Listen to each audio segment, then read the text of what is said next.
A confirmation about the audio, please, guys. If the audio is clear and available, kindly confirm the same. Thank you.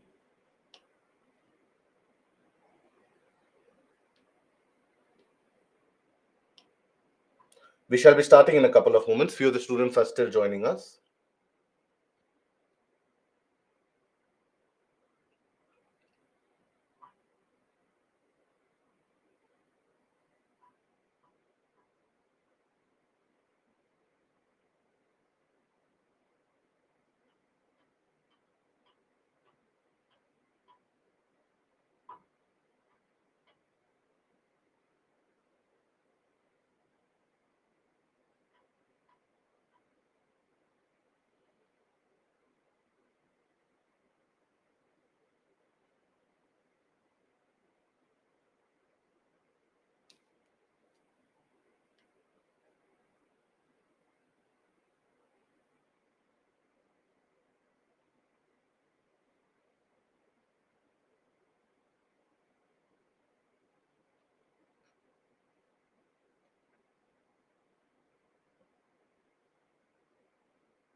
So, hello, a very warm good afternoon to all of you, and welcome to Baiju's Exam Prep IAS. Welcome to the module of geography, from today we shall be initiating the discussion for the subject of geography, and in the next 24 modules that is spread over the next 4 to 5 weekends, we are going to cover this subject in a comprehensive manner which is sufficient for your examination and which will put you in a kind of a good advantageous position as compared to your competition. It will also help you understand the intricacies of this particular subject, what is required to be studied, what is it and how is it that we need to approach this particular subject. Now, UPSC has been changing its trend of questioning and the line of questioning for the past few years. So when we study this subject, when we focus upon this subject, we are going to understand which are the areas that we need to dig deeper into, which are the areas where interconnectivity is going to help us significantly outscore the competition, because eventually that is going to be our aim. I hope and I'm sure all of us who are present here attending the session, none of us have an immediate aim to be geographers of the world out there. All of us are here attending the session because we want to clear the civil services examination. So that is what we shall be targeting. We shall be targeting to have that kind of an advantageous position for you. We shall be targeting to have that conceptual clarity for this subject, so that any kind of questions which are asked, even if they are twisted in terms of their concepts, that also can be solved by you easily. Now, here, when we talk about the subject of geography, first of all, the basic of it, that we are going to have it, the coverage of it is going to be around in 24 modules. In these 24 modules, we are going to start from the very basics in each of the particular topic. We are going to approach it from the very basic concept, and then slowly and steadily we are going to elevate the level of concepts for the requirement of the civil services examination. Please understand that in this entire journey, in this entire process of study that we are going to carry on, we are going to approach it for the basic NCRTs, for example, what you have studied in your school days. That is something that we shall be holding as a starting point, and from there, one by one, we shall be building up the blocks of it, we shall be building up the concepts of it, and one by one we shall be trying to gain proficiency in that. But before any of that, what is the importance of this subject and why is it that this subject is relevant for your examination?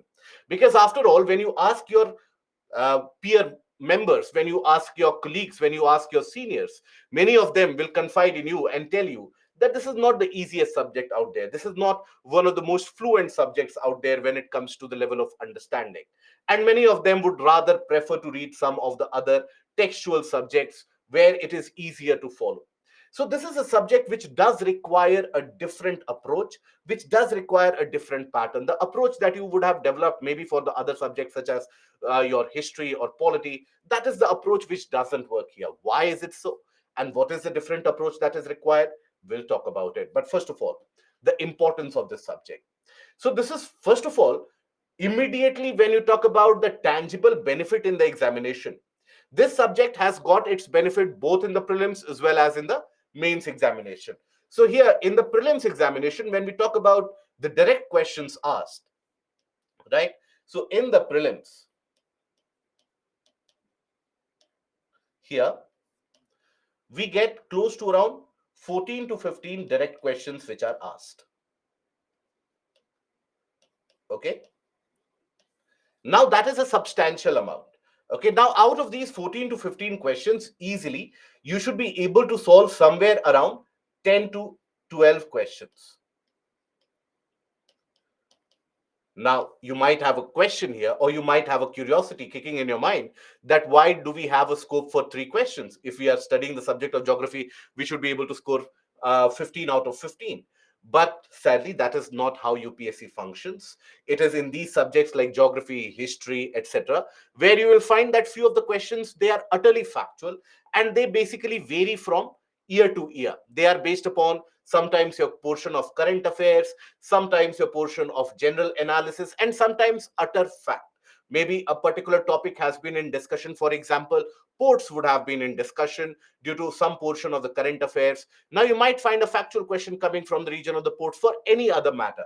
So those 2 to 3 questions I have kept as a margin for those factual questions, that let's assume that we are not able to, or we won't be able to attempt those factual questions. I'm also going to tell you the approach that is required. And please understand that even these 10 to 12 questions that you would be able to answer directly, that also is significantly advantageous. Okay, because think about it, these are considered to be the tougher subjects out there. So in these tougher subjects, if you are able to get around 20-22 marks in the prelims, where the cutoff is hovering around 80 to 85, the other basic subjects combined, they can easily put you across the margin line or the cutoff list. So that is why it is significantly essential. Now, this is also going to help you significantly in the mains exam. Okay. When we talk about the mains exam, so there also, so geography directly is asked in GS paper 1. Okay. And there every year you will find roughly 100 to 105 marks worth of questions which are asked, which are framed from this particular subject. Now, out of the 100 to 105 marks worth of questions which are asked, again, let me assure you, if you are attending the class carefully enough. Now, attending the class carefully enough does not mean that I was there in the first session. In the second session, somehow I lost my interest. I went out with my friends, couple of friends. I came back again in the third session. Third session, I did not find that particular topic very conducive for me. So again, I rejoined in the fourth session. Again, so that is not what is attending the classes. When I say that if you are meticulous and you are careful and you are attentive in the class, I mean to say that every example that we talk about, every concept that we delve deeper into, if you are able to follow them closely, only then will this subject be beneficial. And let me here cite you the difference in various different approaches for the subjects. For example, a simple example of that matter, let's suppose you are attending any of the sessions of, let's suppose, a subject, any of the other subjects. Now, it might happen that after 2 to 3 sessions, if you attend a subject again, you will always be able to follow that subject. You will be able to understand the nuances of it. But this is a particular topic of geography where all the concepts, they are built from the basics. So once we have laid the foundation for the basic concepts, that is the point that you have to understand. And if you somehow happen to miss that, then the building and the structure that we erect on top of that will always be superfluous and will be something beyond your level of understanding. Okay, it is this reason where many of the candidates, they basically find the subject very difficult, because the understanding is that just like any other subjects, even if we miss 2 to 3 lectures, what is there, fourth lecture will be easily understood. From there we will easily and readily be able to follow it. But here, each and every topic lays the foundation for the next topic to be covered. So that is why maximum attention is a prerequisite. That is what I ask. So if you have taken a look at this year's mains question paper, I don't know how many of you have taken a look at that. Now, majority of the questions have been asked from the PPT itself. And again, I would say, being attentive in the session, let me assure you, out of 100 to 105 marks, easily you would be able to attempt close to around 90 to 95 very easily. So that much amount of attempt you would be easily able to secure for yourself. Now, other than that, in the mains examination, This will be helpful even in your GS paper 3.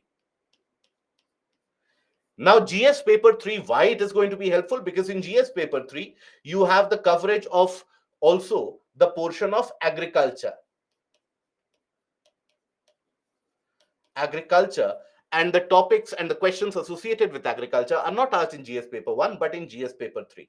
So that is something which again carries a weightage of close to around 30 to 40 marks.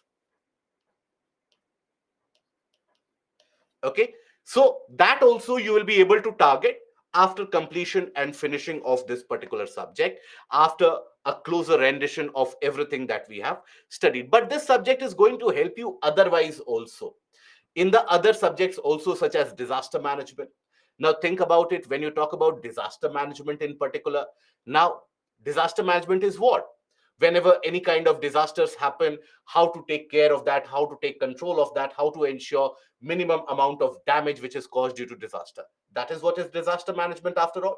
Now it is in this subject that we understand that how these disasters happen, how a tsunami happens, why is it that a cyclone is formed, where is it that cyclones are supposed to hit with greater frequency, when is it that an earthquake can erupt, or when is it that a volcano can erupt. So all of those particular disasters, if we understand them, if we understand the basics of them, then disaster management also becomes a kind of a natural successor of this topic. Then here you also have the concept, when we talk about the requirement of the subject of environment and ecology. Now, environment and ecology also, many of the candidates, they treat it as a different subject, as a different requirement altogether.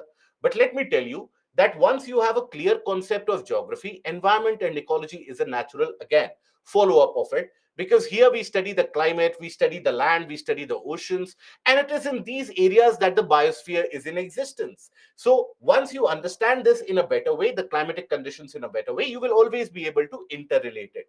Now, as we move ahead with the topic, we will be basically focusing upon how to gain the ability to interconnect and interrelate with the different topics at hand. Okay. Now, is there a problem in the audio? Audio, is it available?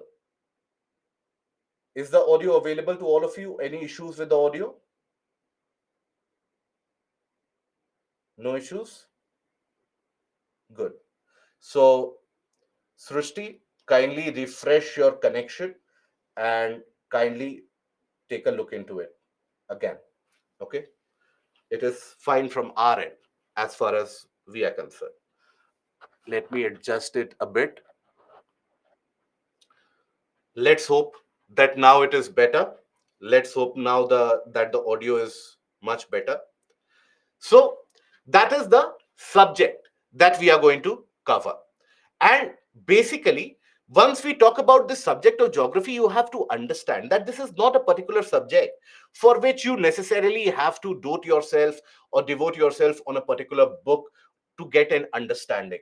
This is a particular subject where I always argue that the more that you are observant about your surroundings, the better that you observe and understand your surrounding conditions, you will be always in a better position to get a hold of this particular subject. How is it so?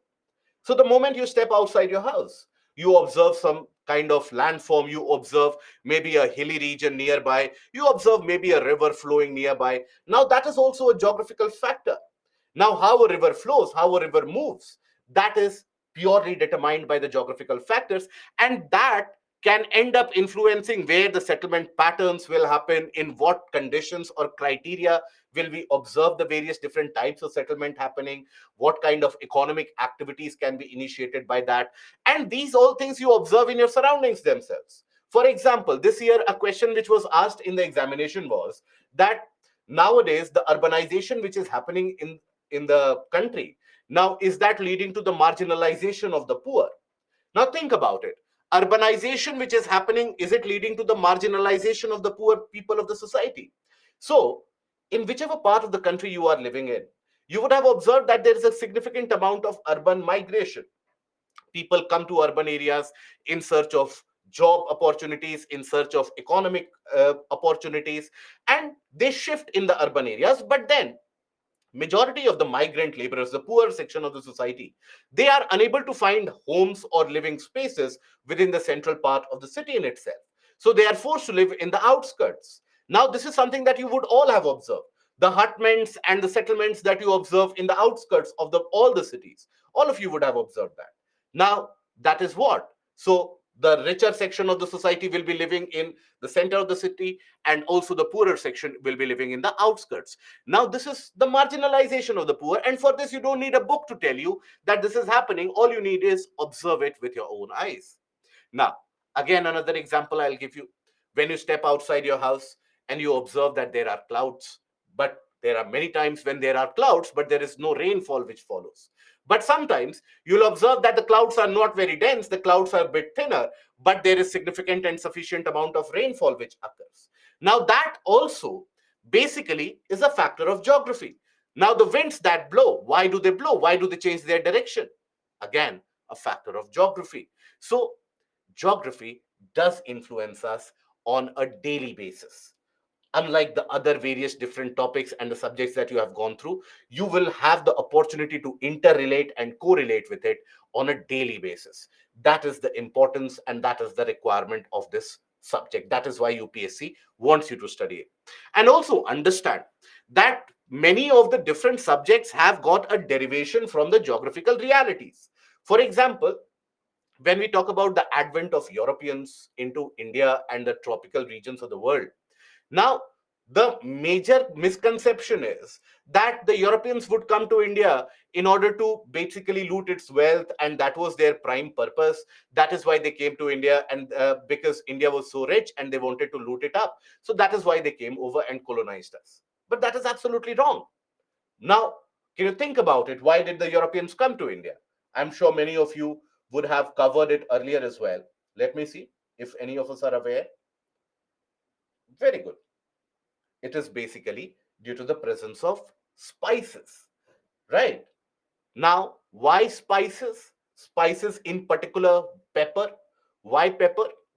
Because the spices, they serve as very good food preservatives. But why would they need to preserve their food? Because in the European nations, particularly the Western and the Northern European countries, the temperature dips so significantly during the winter months, it is almost impossible to grow any agricultural crops. So they do need to preserve their food for a prolonged duration, for a prolonged period. And for that preservation, nowadays you have cooling systems, cold storage, etc. But hundreds of years back, you did not have these facilities. And the best preservative out there would be the presence of spices. And that is what attracted almost all these major powers of those particular times to venture into the tropical areas and to ensure that they could extract as much spices as they could. And in order to further facilitate their market, in order to ensure that, okay, the Dutch don't do it more than us, the Spanish, they don't start extracting more spices than us, the French don't extract more spices as compared to us, that is when the trade was expanded to other items. And eventually, colonization seemed to be a convenient medium to continue and carry out that trade. So that is how, when you, even if you observe the nuances of history, that is also driven from the basics of geography as a subject. And that is very, very important to comprehend, very, very important to understand. This year, in the mains examination, for example, you had a question that how the geographical realities have shaped the portion or the history of ancient India. Now, here this is a direct correlation which is sought between these two subjects of geography and history. Now, think about it. Our climatic conditions that we experience, the river systems that we experience, and the regions where these river systems are in flow, are in existence, those are the areas where you will always end up observing, where you will always end up noticing the civilization to be thriving.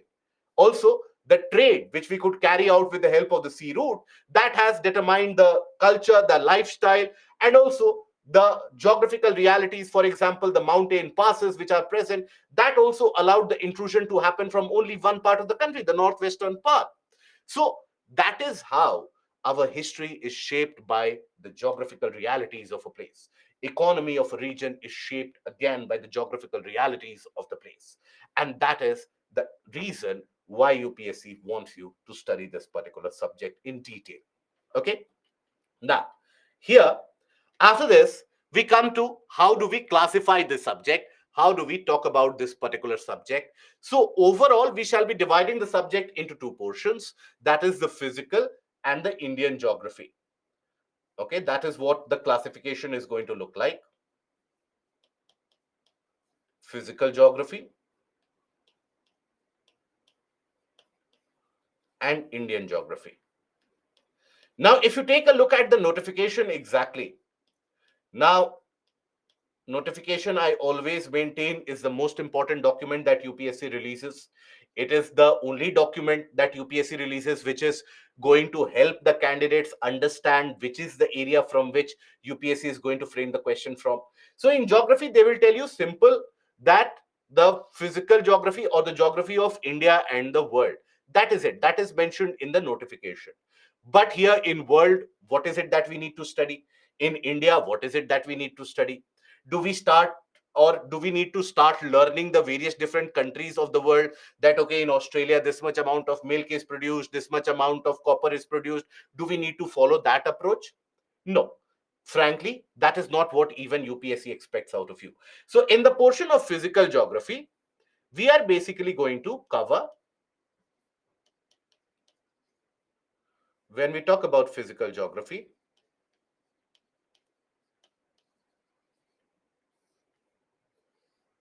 here we are going to cover about geomorphology,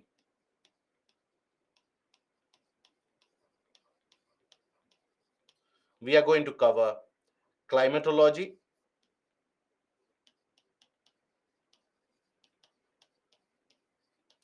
and we are also going to cover oceanography.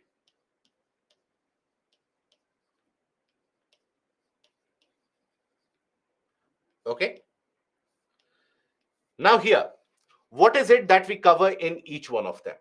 So for example, when we talk about geomorphology, here we consider the landforms and the features of the Earth's interior structure, the features and the behavior that you experience on the Earth's surface. Those are the areas that you cover in that. Okay, so here we will cover about the landforms, Earth's interior.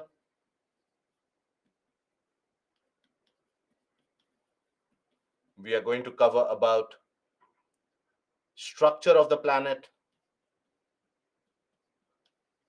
earthquakes, volcanoes.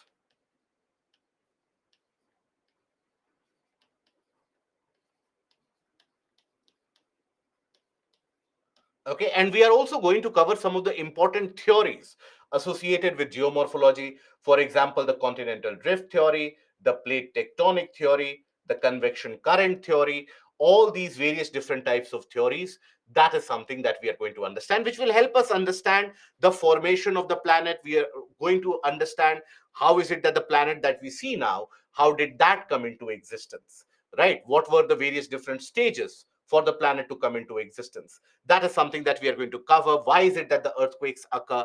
Why is it that the region like Himalayas, they are so very prone to earthquakes? Why is it that the region of Gujarat is also very prone to earthquake, and other parts of the country, they are not so very prone to earthquakes? So all those particular nuances, how is it that the Himalayas were created, when they were created? Why is it that no volcanic eruption is to be found in the region of Himalayas, but a volcanic eruption is to be found in the region of Andaman Nicobar Islands? So those details we will be digging deeper and trying to understand that.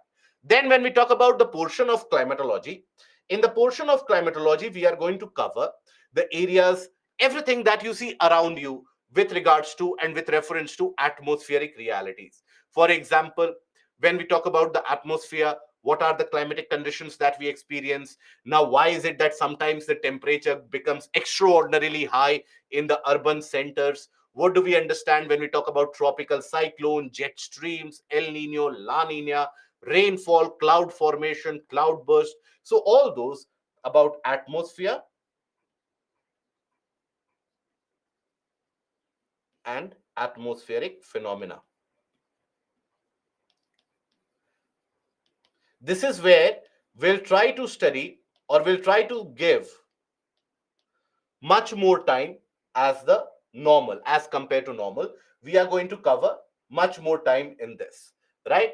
And then the oceanography, in this the oceans of the world, right? Here we will also study about the world climate. Okay, here we are going to study about oceans of the world, ocean currents, features, etc. Right?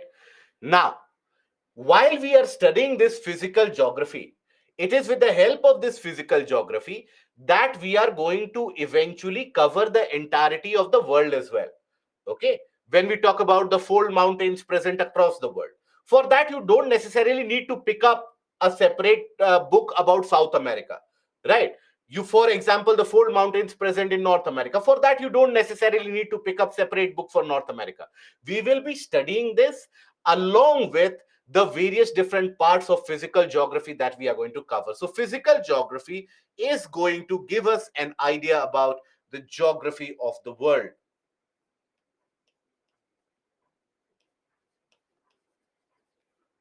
Of the world.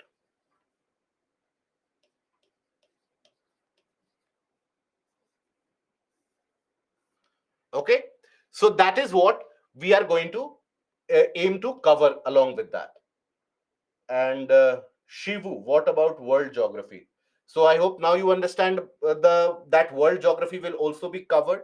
I hope there is no particular doubt in that regards. So world geography will also be covered along with the portion of physical geography. What is world geography, guys? Okay, many of us have misconception when we come into the preparation. We think about, because some time back, maybe in school days, maybe in class 6 or 7 standard, maybe you would have studied about, okay, now we will study about Australia, now we will study about Africa. So that is the tendency which prevails in the mind, that we are going to study these continents separately, we are going to study countries separately. But that is not the requirement of this examination. And all of us, again I would reiterate, would be here, I'm sure, for the coverage of the examination, to clear this examination. Okay, so that is something that we are going to try to facilitate. And then in the portion of Indian geography, this is the portion that UPSC is going to focus upon in your mains examination, questions about Indian geography. So here we are going to talk about the physiography, the drainage system, the Indian monsoon, that is the Indian climate, the soil, the biogeography portion, that is the soil and the forest, then also the economic geography portion, that is minerals and industries, agriculture, the human geography portion, that is population, settlement, transportation, all those areas. That is something that we are going to cover here. Okay, so this is where we would study basically the factor of physiography,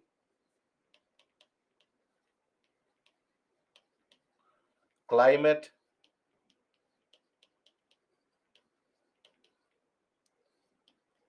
biogeography, that is soil and forest. This year again a direct question was asked from this area itself, very much from the PPT only. Then economic geography,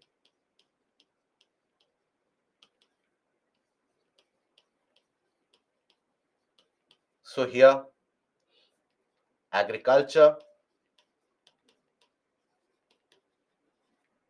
minerals, industries,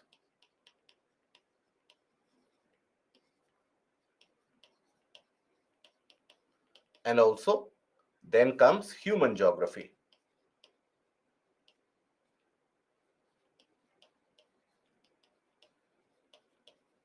Here, while studying about human geography, that is about population, settlement, we will take the examples of the world as well. Whatever we will study in all of these, that is applicable to the world as well. That is the beauty of the subject, that once you are able to study and understand any particular portion from the Indian perspective or the global perspective, that will also be something which will be applicable either ways. Okay, so the realities of the Indian geography will also be applicable in the world geography, and vice versa also happens, as the famous geographer once said that if you want to study the world, first of all, study India. And the reason why UPSC wants you to study the world is so that you are able to understand India in a better way. So that is going to be the prime aspect of coverage here. So here also we are going to cover about population, settlement,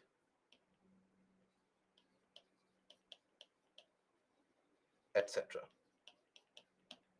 Okay, so that is the general classification of this subject. If you take a look at the classification otherwise, which is made for the entirety of the subject, you don't have a separate classification as world geography at all, right? You have either the physical or the Indian geography. That is what we are also going to follow, and we are going to follow a kind of a small timeline of sorts and a kind of a chronology of sorts, where first of all we understand how the planet was created, then we understand how the atmosphere was created. Only after that we will be able to appreciate how the atmospheric phenomena takes place. And when we take a look at the regions across the globe, then understanding and finalizing it and basically zooming in the region of India becomes a kind of a natural succession, a natural follow up. So that is the pattern, that is the trend that is going to be followed and observed here. Okay, now in mains the current is, sir, is in mains is current affairs is important for geography. Current affairs is always important, my dear friend. Current affairs is always important, but in the portion of mains examination, generally you don't have a direct question asked from the current affairs portion. But if you are well versed with the data pointers, if you are well versed with the various different reports generated, now you will always be able to authenticate your answers in a much better way. Okay, Gaurav. And Madhuri, CDT means continental drift theory. And Anmol, what is ocean current? When we come to the portion of oceanography, we will definitely study about it. Don't worry. We will have a detailed study about the ocean currents, how they are created. And what would be the difference in preparation for geography as a normal subject versus geography as an optional subject? You need to study it in much greater detail. The conceptual clarity, you have to focus in both of these areas, but in the optional you have to cover a much greater syllabus as well, and you have to ensure that the concepts are well dug and entrenched into. Would I suggest the optional for geography as an optional? Absolutely yes. Geography as an optional is very rewarding. Many of the candidates are known to secure 300 plus marks, provided that you understand the subject, provided that you take a keen interest in that subject, in the content of that subject, and provided that the content is interesting enough for you so that you are able to read it on your own as well. You are able to observe and make conclusions on your own as well. Always go for geography as an optional. That will be very, very rewarding. Okay. Now, then Kola, I think that answers your question. And Sidhya, how much questions come from static portion in the prelims? Roughly around 6 to 7 questions out of the 7 to 8 questions that will be directly from the static. 3 to 4 questions will be from the portion of current affairs. 2 to 3 will be absolutely factual. So out of this, if you talk about the distribution here, 6 to 7 is directly from static, right? Let's put it 7 to 8. Then other than that, 4 to 5 from the portion of current affairs. And this includes mapping.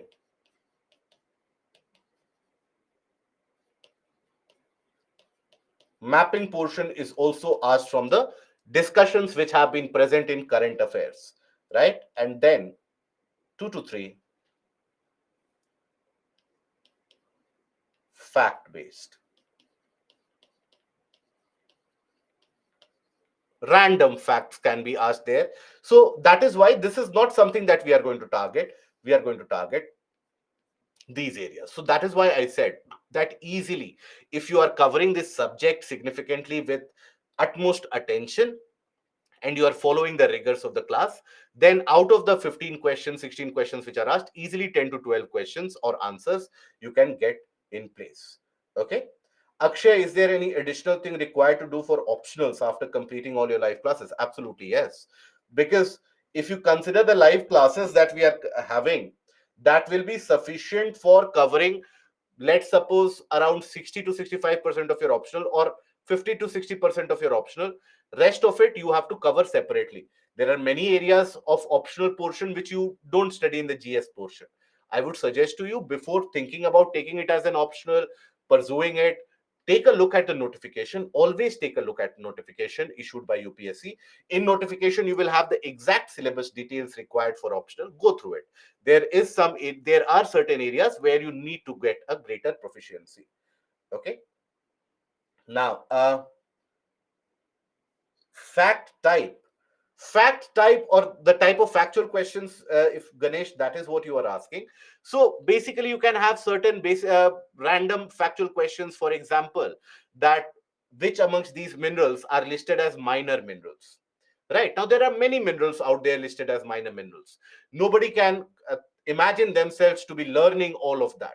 Right? If you are learning all of that, means somewhere or the other you are basically fudging up, or you are basically having a shortcut in some or the other region, because learning all the minerals per se, that is not at all required. So these kinds of very factual questions can also be asked. Some random facts about certain places can also be asked, but these are very controlled, 2 to 3 at max. So let's assume that those 2 to 3 questions, if we know, if we have come across those areas, fair enough, I will answer this. If not, then I will restrict myself to 12 answers that I'm going to answer. Okay. And see, I'm not here to give you false hope. I don't believe in pumping you up right now, and so that you crash up when you face the exam hall, or when you face the exam paper. That I'm not going to pump you up here and say that if you cover this PPT you will be able to answer all the questions out there. No, that is not the nature of UPSC. If you think about it in that perspective, means you are underestimating the examination itself. You are underestimating what the examination is. If that would have been the case, then think about it. UPSC would have 100 questions. Now people never, they are never able to answer all the 100 questions. Even the brightest of them all, even the toppers, the topper score in the prelims also, if you take a look at it, that is always around 100 and 105 marks. Right? Out of 200, they are able to score 100 and 105 marks only. Why is it so? Because the nature of the prelims examination is such, it is supposed to awe you, it is supposed to surprise you, right?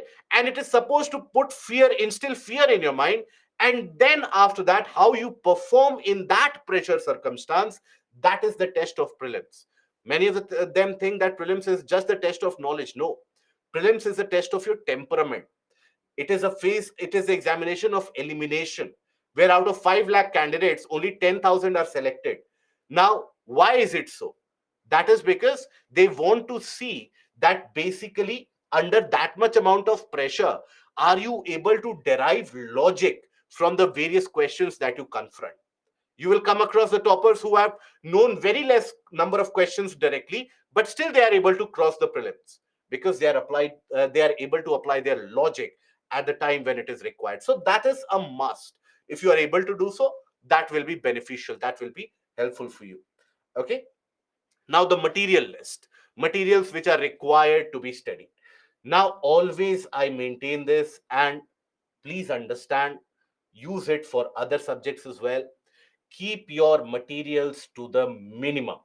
Always, whichever subject that you are referring to, materials should be kept to the minimum. At max, one or two reference books should be there. That is it. Right? Always better to read the same book 10 times as compared to reading 10 different books which you can read only once. Why? Because revision is important. If you don't revise, that is where the scope for negative marking comes into the picture. That is where you won't be able to substantially increase your score. Right? Conceptual clarity won't happen. So revise the same material always. Okay? I will write it down as well. Keep it to the minimum.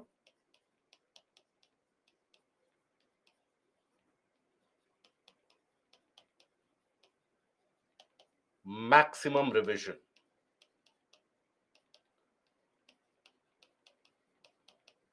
Now, when you think about it, for a moment, I want you to think about it in this particular aspect.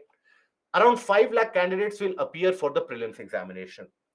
Out of those 5 lakh candidates, Let's assume that 1 lakh are there just randomly appearing for this examination. Maybe their parents have told them to fill the civil services form, and they have directly filled the form, and they have tried to appear for the exam. Fair enough. Those are non-serious. But let's assume the 3 to 3.5 lakh candidates, all of them, they are aware of which are the books that one needs to study. Somewhere or the other, they would have heard about it, that everybody tells us to study NCRT, everybody tells us to study Lakshmikant. So they are aware about the books that required to be studied, that is required to be covered. Still, out of those, only 10,000 succeed in the prelims. Now, think about it. Assume that 10,000 of those people, they would be very serious, who are going to appear for the mains examination, they would be very serious.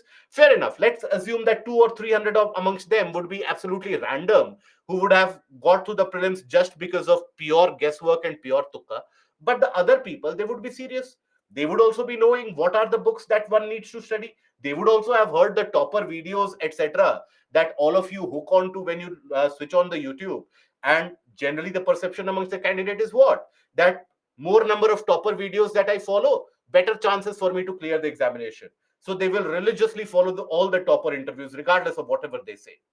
Now, why is it that not all of them succeed? If all of them are following the same book, why is it that only a few of them succeed? Why is it that the others are left languishing in the attempts again and again and again, and they are forced to repeat it again and again and again? That is purely because of lack of revision. Once you complete any particular subject, any subject for that matter, unless and until you revise, there is no point studying that subject at all. Okay. And when people initiate the preparation, right, many of you would be in different phases of your preparation as of now. When people initiate the preparation, everybody is at the same level, but within 3 to 4 months, 4 to 5 months, you will start observing the differences. In your case also, if you are frank enough, few of you would have found yourself that we are not at the level that we see the competition to be in. We are not scoring as good as the competition is. We still don't have the greater conceptual clarity in the subject as the competition has. So then you pinpoint the other problems, that okay, this particular book is not nice, that particular class was not nice, hence I am not good. Those guys would have got a good information, that is why they are good. No, that is not the crux. That is not the key.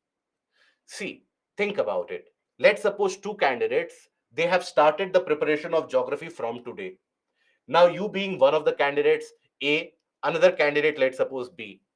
Now, this candidate B, what that person does, every topic that is covered on every weekend, that person revises it on the weekdays, and ensures that by the time the module is over, they have carried out one complete or a couple of revisions.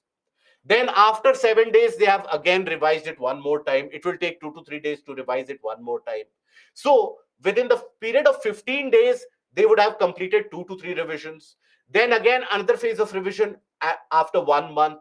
So within 1 month, they have completely concretized one particular subject.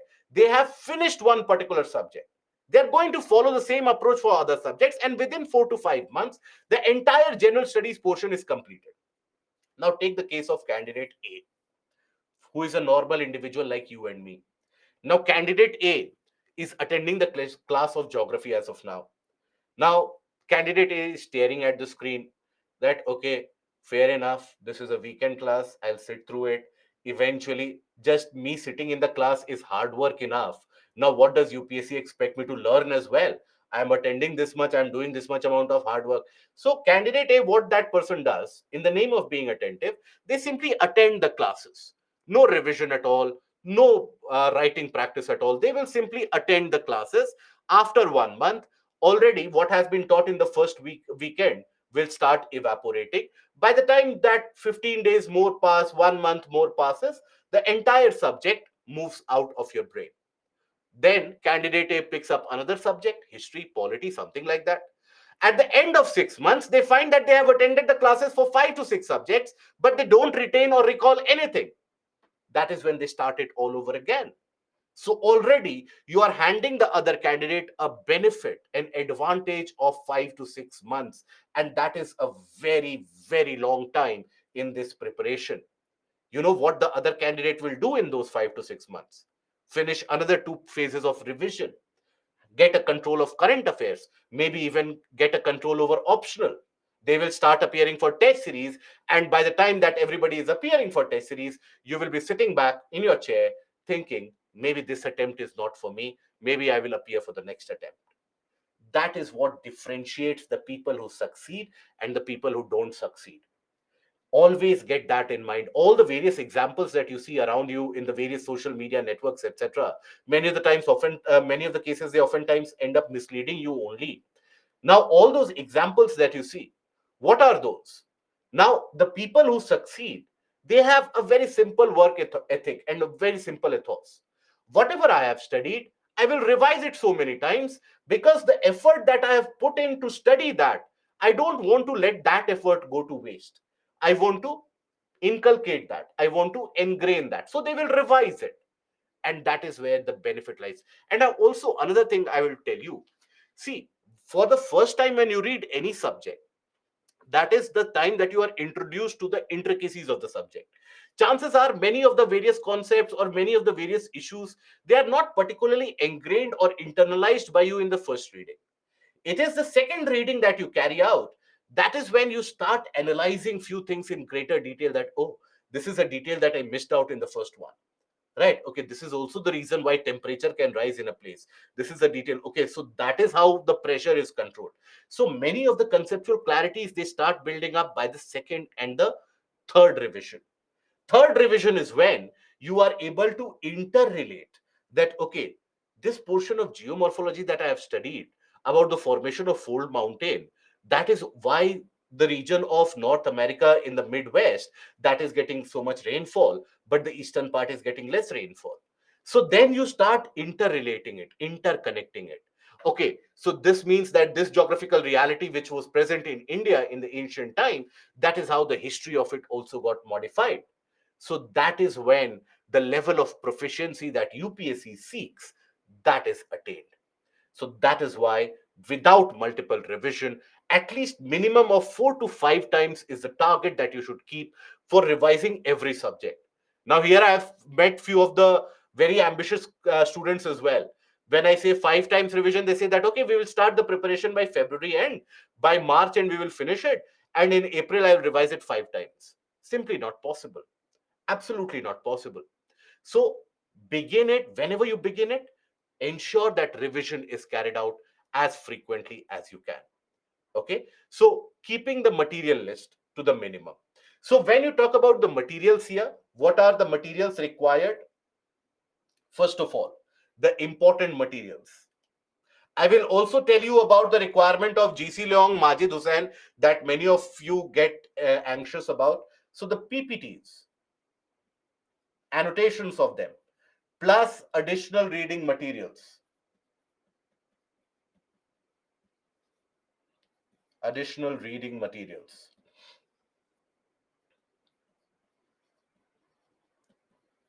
These will be your basic, right?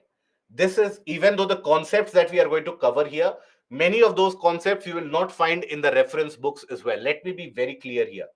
I don't want the candidates here to have the demand from first day that, okay, this topic that you have covered, please tell me the page number, from which page to which page is this topic going to be presented.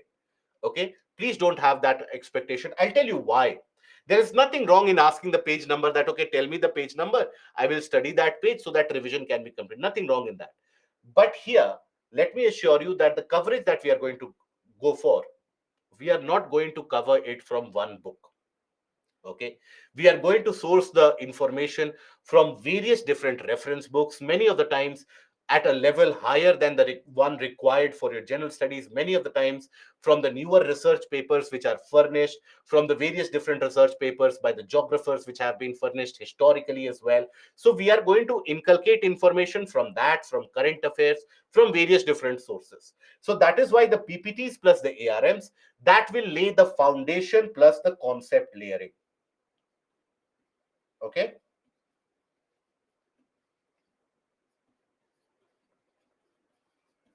this is something which requires revision as many times as possible. Then, about the books.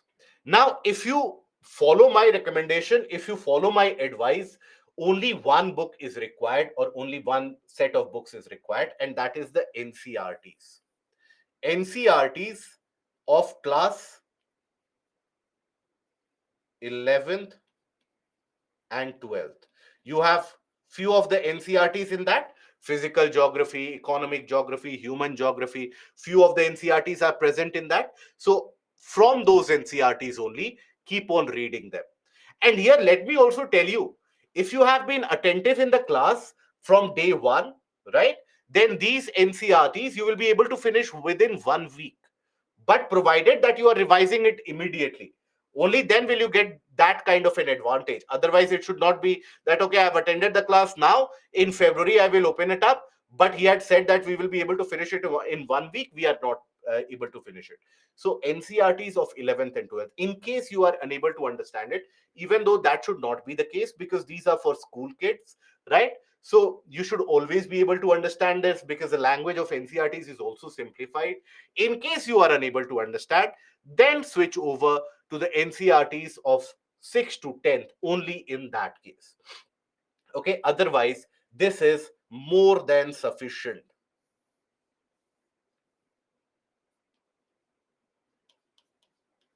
More than sufficient.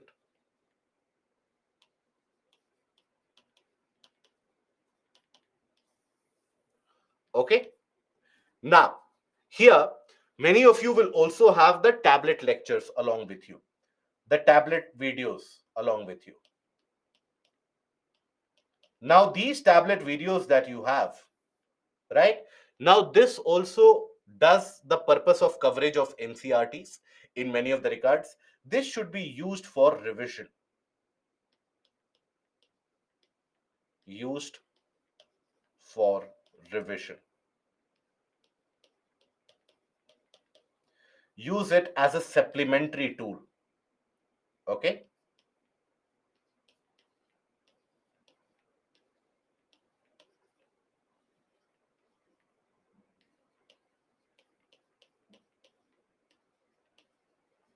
Supplementary tool.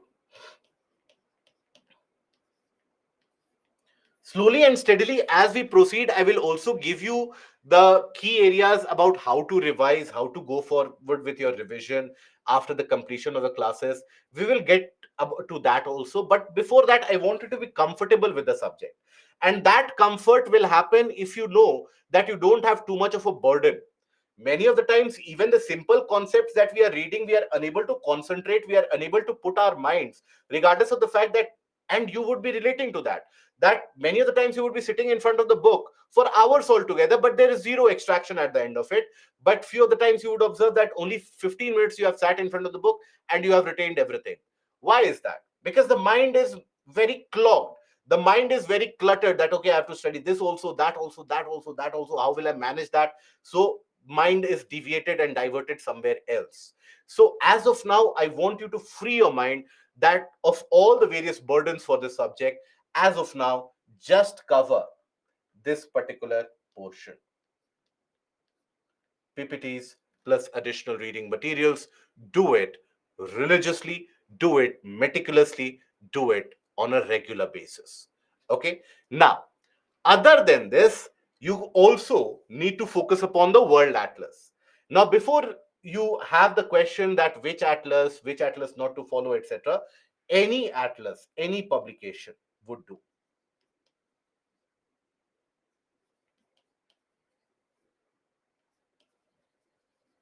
Any publication.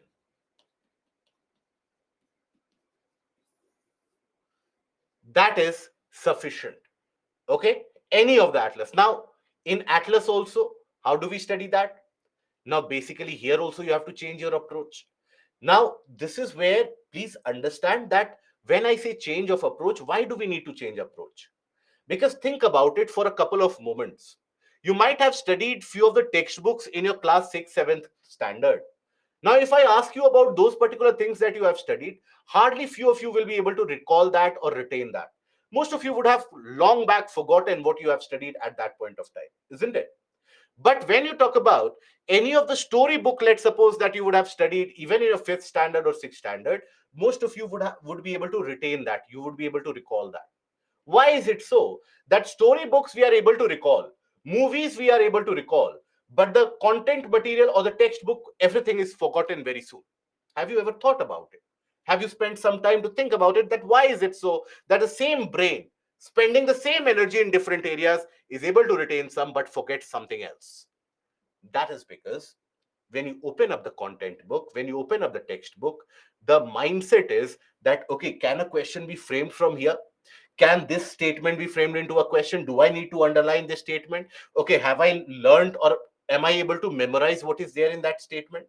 But you don't have this burden while you are studying the storybook or you are reading the storybook, is it? When you are reading the storybook, you simply get immersed in that particular fact which is there, in that story which is being narrated, right? So that is where you get a much better, clearer idea about what the storybook is trying to tell you. But in the case of the textbook, you are unable to understand. So change the reading pattern from learning to understanding.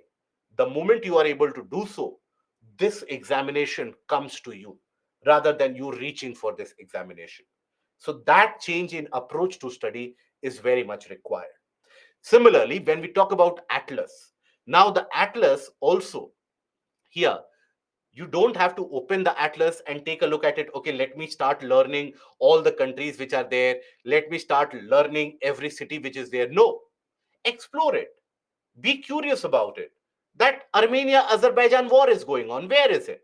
Ukraine Russia war is going on. Where is it? Which are the countries around it?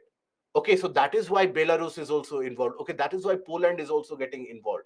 So that is where you get a kind of a natural conclusion about many of the facts around you.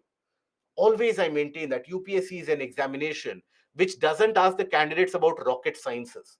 UPSC is an examination which asks the candidates about the basic world realities around us, right? And it is that those world realities that you have to make yourself familiar with. And for that, newspaper is also a must. Okay, newspaper is a must for current affairs, and any portion of current affairs, any place that comes into picture in relevance, in mention in the portion of current affairs, that should immediately be looked upon into the world atlas again. Okay, so you have to link it, right? Now the book, exactly, when we talk about Majid Hussain and GC Leong, that is also one of the questions by many of the candidates. Do we need to study GC Leong? Do we need to study Majid Hussain?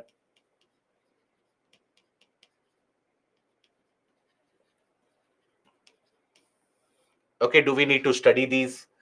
Now, the answer is, if you are studying this subject for GS portion, the answer is no. You don't need to study this. Okay. When we talk about GC Leong here, right? Now, GC Leong is basically not written for civil services. With civil services in mind, that is not written. It is a book for physical geography only. Many of the portions not even required for your GS.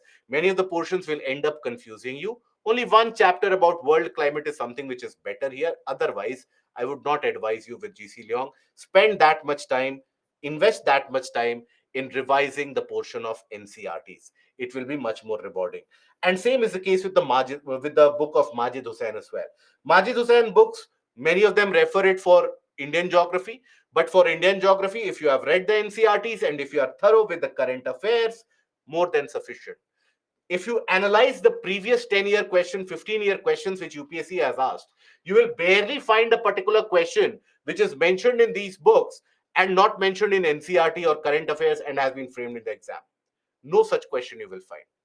Questions which have been framed for the exam, either they are appearing from the portion of current affairs, from the portion of the NCRTs, or a derived concept from these itself. Okay. Now, about the Byju's book. Okay, fair enough. So, while we are having the discussion about it, so I understand that many of you have not got the books as of now, you have not got the materials as of now. So, in case you have not gotten the material, there are certain vendor issues that we are still trying to sort out. I understand it has been a long period of time, but then these issues, they usually take a lot of time. We are trying our best at the various different levels of management. We are trying our best to have that kind of resolution arrived as soon as possible. There were a lot of materials which got damaged when you had the Delhi floods recently. So that is where you had a kind of a prolonged resolution which is being stretched into. But we are going to try to solve it as soon as possible. Having said that, till the time that you don't get the book, that should not hamper your preparation. It should not be the case that I did not get the Byju's book, so that is why I could not prepare. No, that cannot be your excuse. NCRT is available online for free. Okay, so take that help itself. If you want to clear the examination, there should be no hurdles in front of that. Okay, so NCRTs, while you are taking a look at it, that is more than sufficient. You don't need any other material for that. At least for this subject, I can vouch for it. In fact, for me, all the subjects, always the basic book of NCRTs should be relied upon. Yes, the NCRTs has got some errors, but that is what you correct it as you go along the way. So always I would suggest, for those of you who have not gotten the books, don't let your preparation come to a standstill, because at the end of the day, let's suppose 2 years from now, 3 years from now, or 5 years from now, let's assume, put yourself 5 years down the line, right? If you say to someone, I could not clear this examination because, for the subject of geography, I could not get the book in time. That is why I could not clear the examination. Nobody is going to believe in iota of truth in that, in the sense, I'm not saying that you had gotten the books, but that is not an excuse for any serious candidate to be appearing for civil services, not to be clearing this exam. Again, I would reiterate, we are trying our level best to get this book supplied to you at the earliest. But even if you have Baiju's book, still I would suggest to you, refer to the NCRTs, basics of NCRTs, more than sufficient. Okay? I hope that is clear enough. I have to read book of Baiju's geography or not for GS? If you have it, read it. If you don't, read the NCRTs. You should not be stopping your preparation because I have not got the books. Okay? I have the book, how to use it.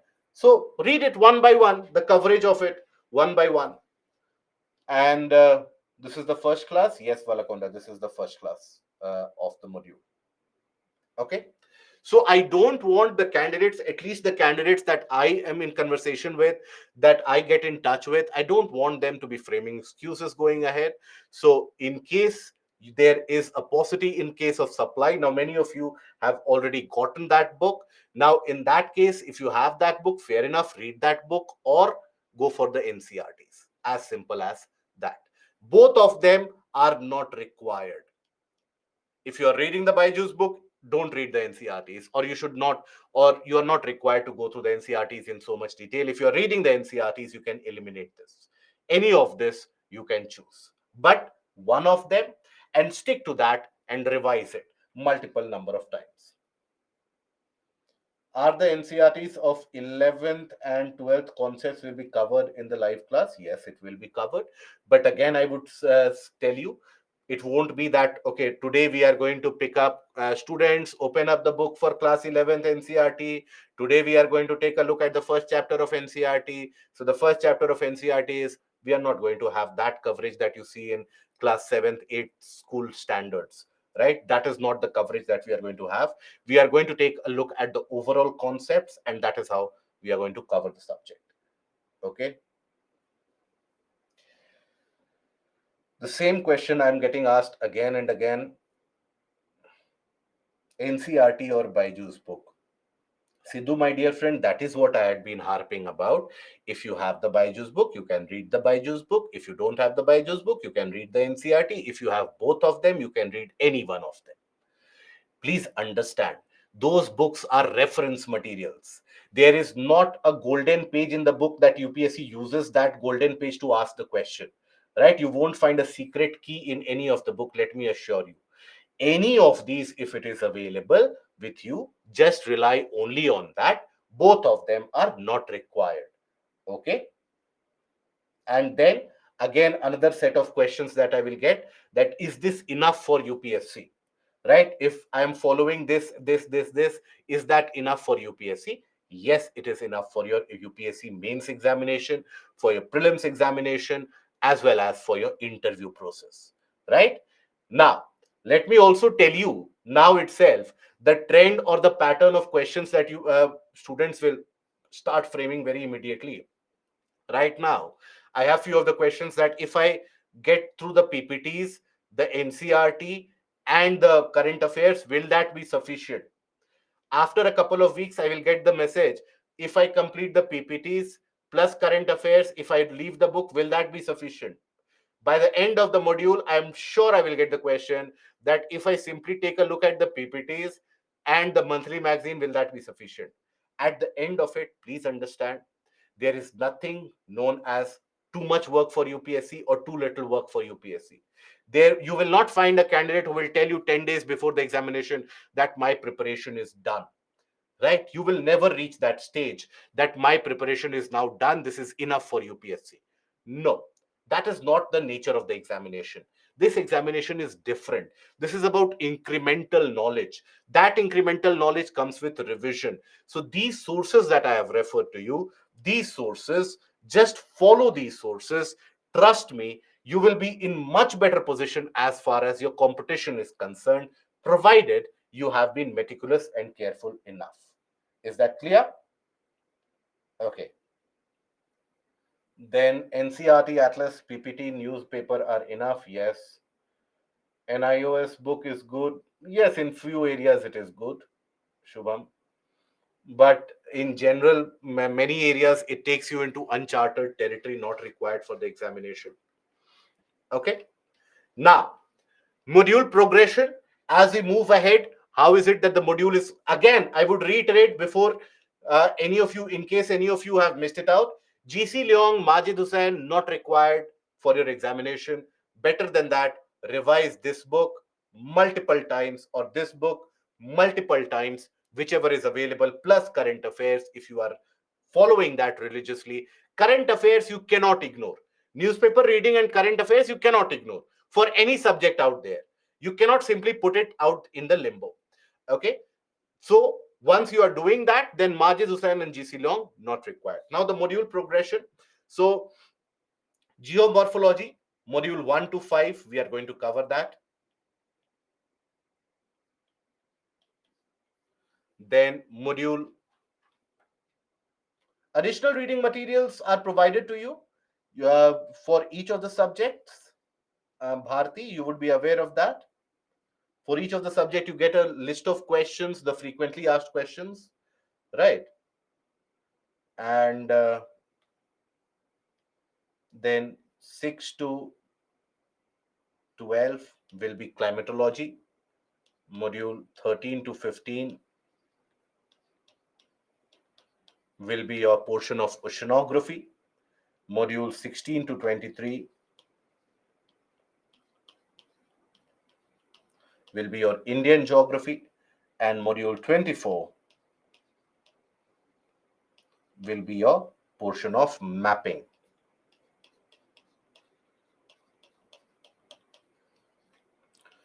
So this is an overview of the total modules that we are going to cover and how much time we are going to devote in this. So here itself, let me tell you, in this area, we will devote the maximum time. Maximum time. Why? Because this is where basic concepts are required and foundation laying for the concepts will happen here only. Okay, so this is where we are going to spend time unapologetically. So few of you might find the speed in this portion to be slower. Few of you might have a grievance in that okay, the portion is going to be left. Don't worry about that, the portion will be completed on time. All that is required for you is to gain a deeper level of understanding for the portion of climatology. Okay, and also later portions of geomorphology as well. So physical geography is the portion where if you spend more time, Indian geography becomes easier and much easy to follow as well. Okay, maybe it's too early to ask question. Parshuram, maybe it's too early to ask question. The agriculture portion, we will discuss only the soil and climatic conditions or even the reforms.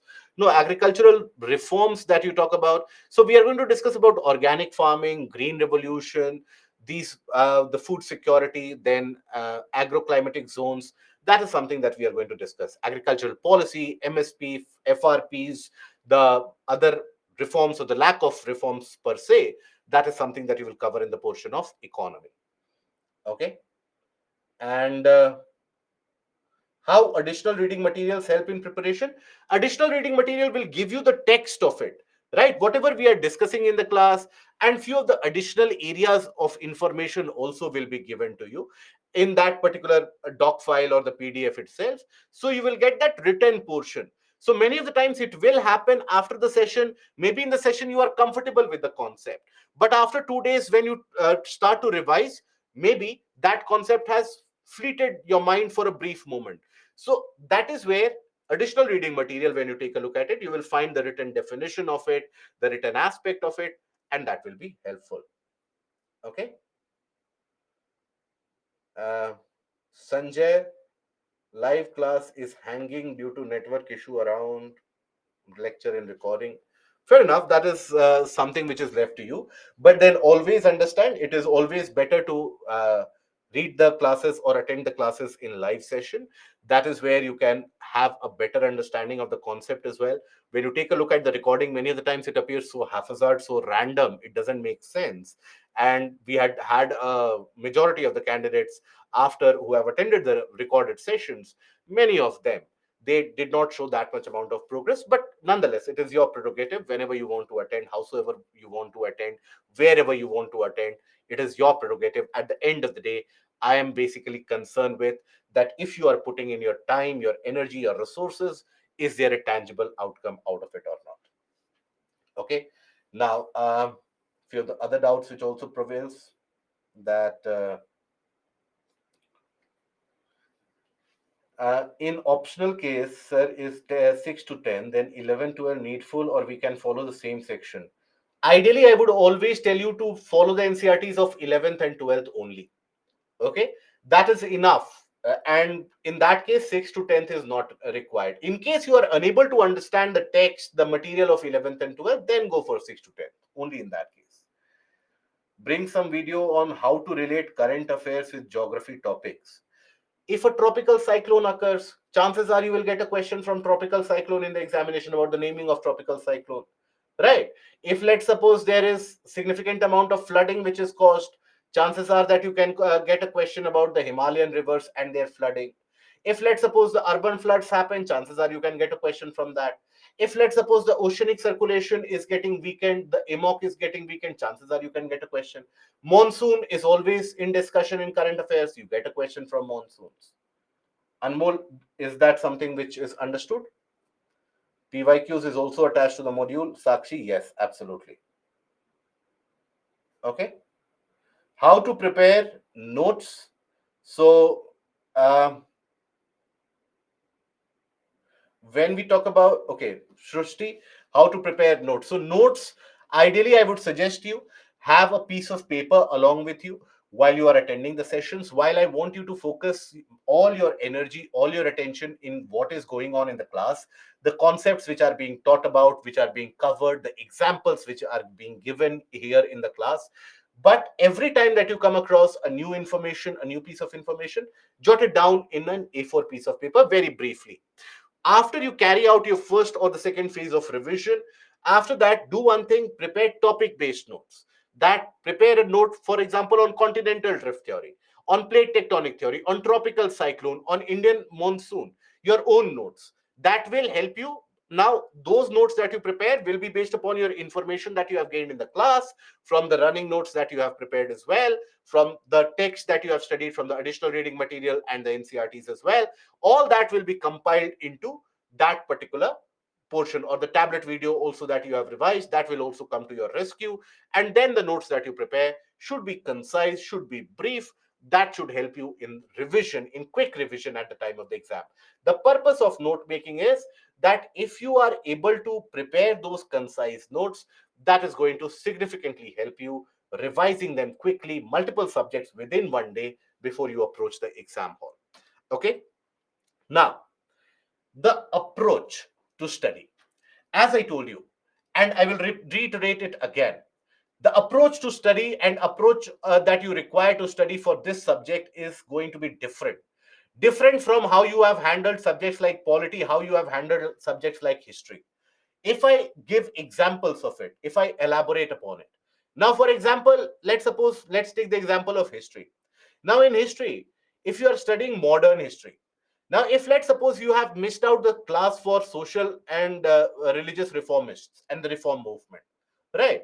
You have missed 2 to 3 classes. Fourth class you come upon, and you find the discussion is going on around partition of Bengal, Swadeshi movement, etc. You will be able to follow it, you will be able to understand it, right? Because the social religious reform movement, that is not going to determine how partition of Bengal happened. It will have few points here and there, but it is a new concept altogether, easy to understand. Similar polity, let's suppose I have missed the topic about preamble, but that doesn't mean I won't be able to understand the topic of parliament. It will be easily understandable. But this is not a subject like that. So many of you get into the habit that, okay, this class not very interesting topic, I will skip it. After 2 classes, let me see again whether it is interesting or not. What will happen in this subject is, if you follow that approach, after 2 classes, when you come back again to take a sneak peek, you will not be able to understand or comprehend anything. Let me assure you one basic thing and one simple thing. Every topic that we are going to initiate the discussion of, I will assure you that the discussion will be initiated from the ground zero, assuming that none of us know anything about it. From ground zero, we will initiate the discussion. One by one, we will lay the basics of it. But after we have laid the basics, that is when the concepts will come flying high and fast around you. And that is where, if you have missed the basic, then you can never expect yourself to follow the concepts. That is the reason why many of the candidates, you will find, they find the subject very difficult, or they leave the subject midway, right? And they will shoot a mail 1 month before the examination that I have not prepared this, tell me the areas that I have to study briefly, and then I will clear the exam. If that would have been the case, I always have this argument. If that would have been the case, then stupid are the people who are preparing for 2.5 years or 3 years. They also should be given that shortcut, and they should also be able to compete in the examination in 1 month itself, right? So there is no shortcut here. So always, whatever portion that you study, ensure it is clear, ensure you are able to look at the larger picture. That is very, very important. Okay. And here, while you are basically studying, you need to get a kind of a visualistic approach to study as well.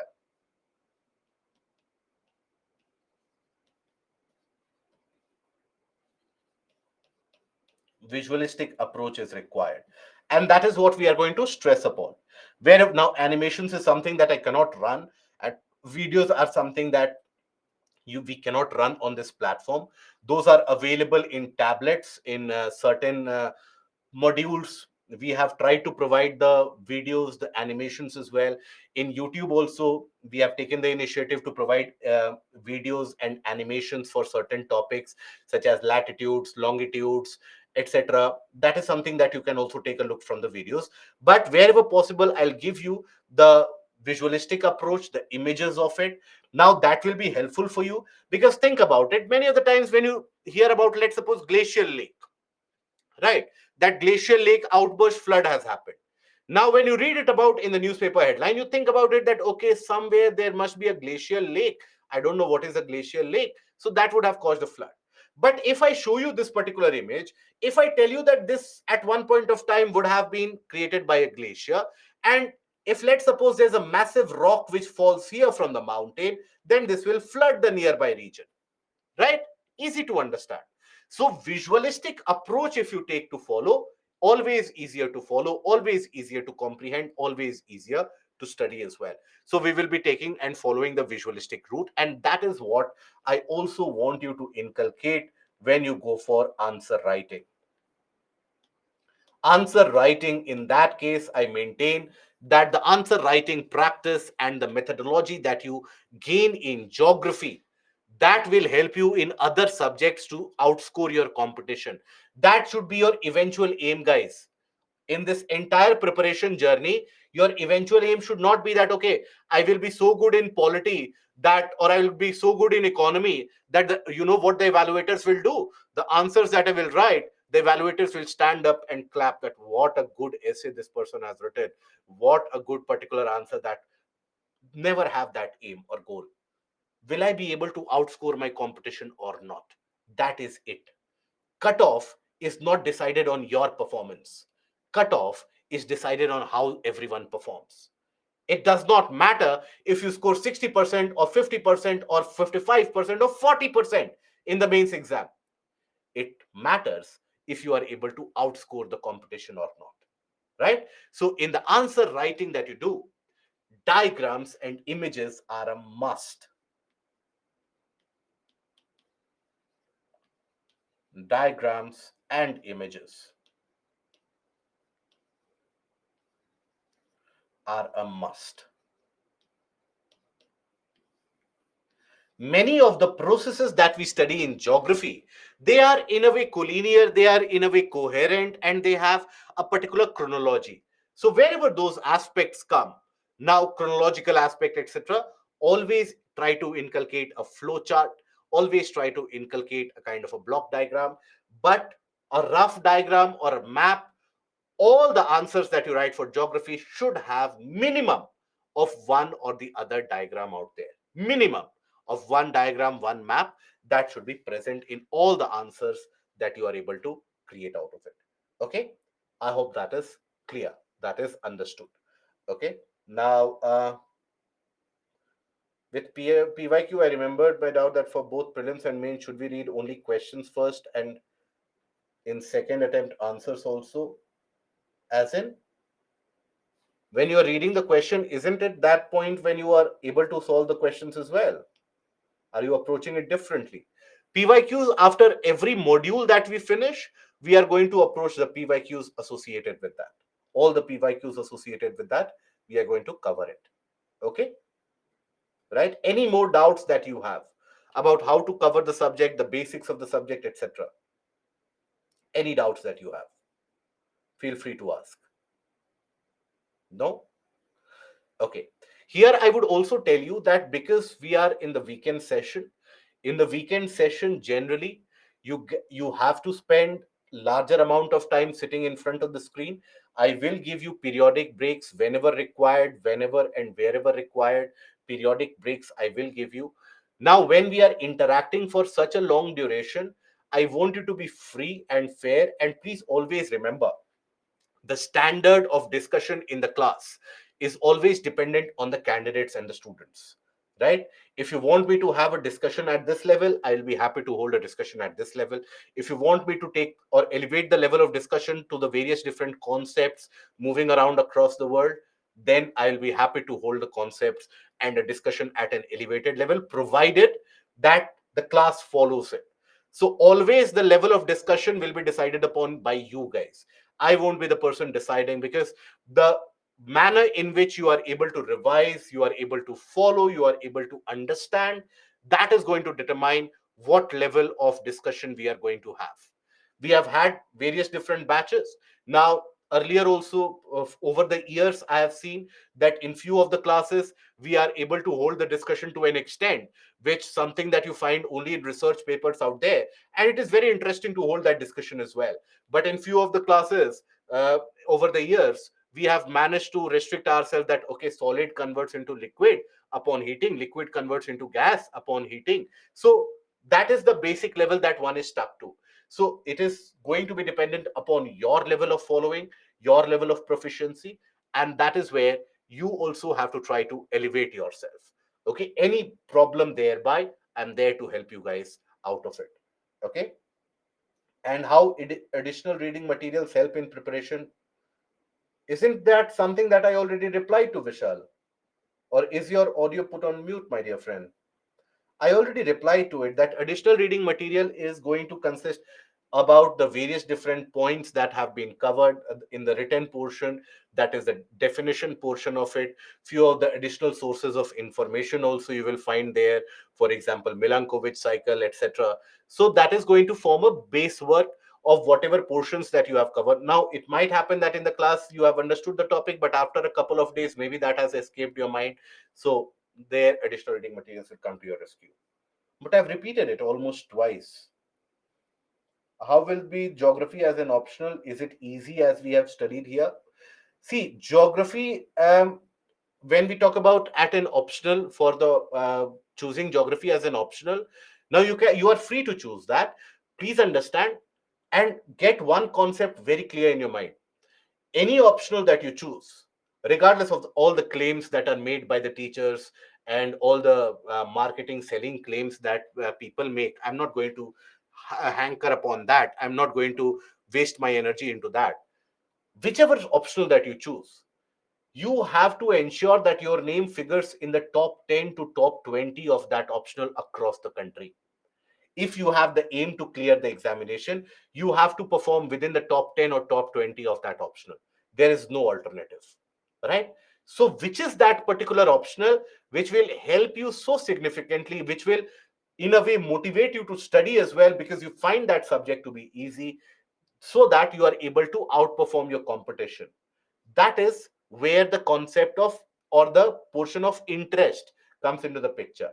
Look at the syllabus for each of the optional is mentioned in the notification, then take a judgment call. When it comes to the subject of geography, here the people who perform well in the portion of geography as an optional, you'll find them to be scoring 330, right? 325, 340 in the portion of the optional as well. But on an average, you'll find people scoring 260, 270, 280 in that is the average score. Okay, so if you are on the lower rung of it, 250, 260, then you don't have much scope in the competition. But if you are, let's suppose, in the range of 270 to 80 onwards, there is a significant scope to clear the exam. So once we are studying the portion of the GS in geography, that will be the concept which we are going to study will be covering around 50 to 60% of your requirement of optional, but still 40% of it is something that you have to cover. Okay, is that understood? Okay, good. So that is where we'll basically end the introduction part of it. We'll initiate the discussion of the subject from here onwards. And as we go ahead, move ahead with the discussion of the topic, with the discussion of the various different nuances of the subject, you will get a better clue also. Many of you will have or I will have rather the good fortune and the opportunity to interact with many of you for the first time. Something that I am looking forward to, absolutely. Something where I am looking forward to the exchange of information, the exchange of ideas, the questions that you guys are going to ask. That is again something that I'm going to look forward to, because based on the questions, only we get an idea about the level of understanding that you guys are getting, the level of preparation that you guys are following. So that is something that I'm looking forward very keenly, very eagerly. And I hope that from your end also, I don't end up disappointing at the end of these 24 modules. At the end of it, I hope you are a much knowledgeable individual, and much more importantly, you have gained an approach for the preparation of civil services. So that is going to be the approach here. Now, briefly, a few of you have talked about my introduction as well. Those of you who are not aware, now I have been associated with the coaching industry, with the mentorship for some time now. For almost close to around 7 to 8 years, I have been in this area. I have had the good fortune. I consider myself to be very, very fortunate that I have been able to guide few of the candidates in their journey towards success. Few of the candidates, they have obviously, with the kind of discussions that we engage in, with the kind of directionality that we seek, few of the candidates have been able to secure a good double digit rank. Few of the candidates have been able to secure rank between 100 to 150 as well. So many of the proficient candidates, they have, or I have had the good fortune of being called as their mentor as well. So that is my background. Geography, environment ecology is something that I handle. Sometimes essay is also something that I handle, but generally geography is the specialty. Civil services examination is one of the exams that I have appeared for. I've appeared for the various different stages, interview as well. while civil services, the UPSC is something that I have that has basically eluded me. But then the other examinations, the state service examinations, etc., I have cleared. I have. I had been given the various different positions associated, but then that is something that did not interest me at that point of time in my career. So I basically pursued the passion which was there, that was teaching. So that is why I did leave the services and I did come for the passion of teaching. And that is what is going to be my pursuance from today onwards for you, sir, for you guys, and for the new set of candidates out here who don't know me. My name is Mukesh, and from today onwards, we are going to carry on this journey together. Okay. I hope that covers the entire portion of introduction. None of the portions are left. Any doubts whatsoever? No. How I have to revise these topics or GS I have already completed. One by one. One by one topic at a time, pick it up and you start the revision. Okay. And mail ID is you can reach the mail ID.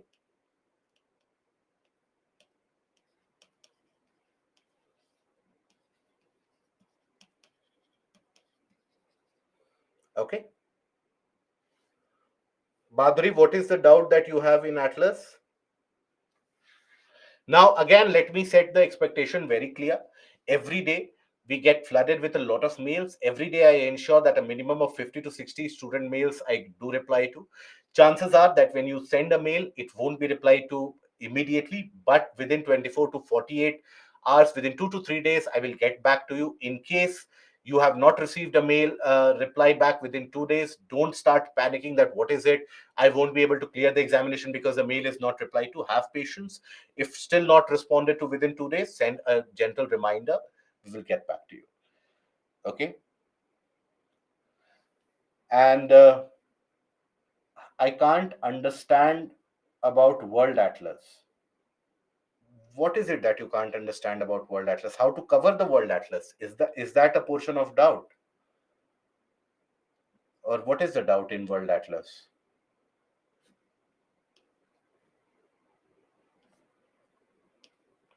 And then, Shrimant, how will we approach the map section? With the help of the map, I will tell you about the mapping module at the end of it. By that point of time, I'm sure that we would have completed majority of the mapping portion across the entirety of the world. But after every 2 to 3 modules, I'll give you some areas for mapping which you can map out in the atlas. At least you can locate it on the atlas. That will help you. See, what is the purpose of atlas? Purpose of atlas is what? To help you understand the world around you. If I ask you randomly right now, amongst all of you, that what are the various different countries situated in South America, I'm sure only a handful of you will be able to give the response to it. Majority of you would not be aware. Be aware, become aware of that. How will you be aware? By opening up the map, right? Looking at the atlas. So that is how you gain an idea. For example, uh, yesterday there was, or a couple of days back, there was news about Nagorno Karabakh, right? Between Armenia and Azerbaijan. Azerbaijan has taken over the region of Nagorno Karabakh. Now, how many of you knew about the location of Nagorno Karabakh before that? Almost none of you, right? But then, how many of you did look at the atlas after that news came into play? Almost again, none of you. That is the approach that you need to change. It is for that that the atlas will come into play. And this year, UPSC had asked a question in the prelims about where is Nagorno Karabakh, because it is in news.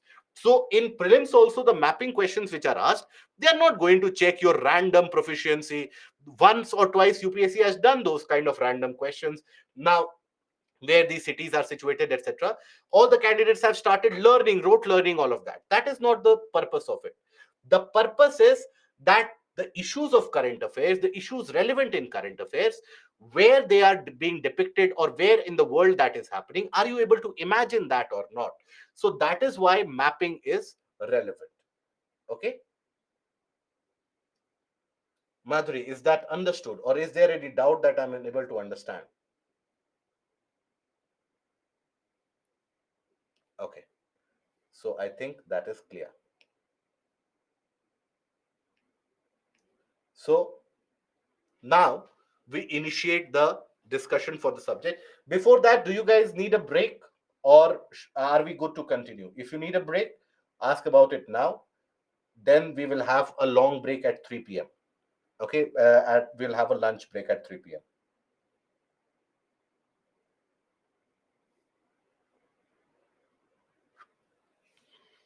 I'm not going to launch a poll for this. Be frank enough. Okay, fair enough. Take a break for 10 minutes and then we'll be back. I want you guys to be fresh. Take a break for 10 minutes, be back after that, and we continue. Okay?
A confirmation about the audio, please, guys. If the audio is clear and available, kindly confirm the same. Thank you. Shubham, I am MBBS student. Will geography learning be difficult from? Absolutely not, my dear friend. No. If you have covered the basic things in your school, it is more than sufficient. That is all that I ask. Basic information that you have covered in school, sometimes even if that is not there, fair enough. All I want is your attention, and rest of it, we shall do it from our end. Okay?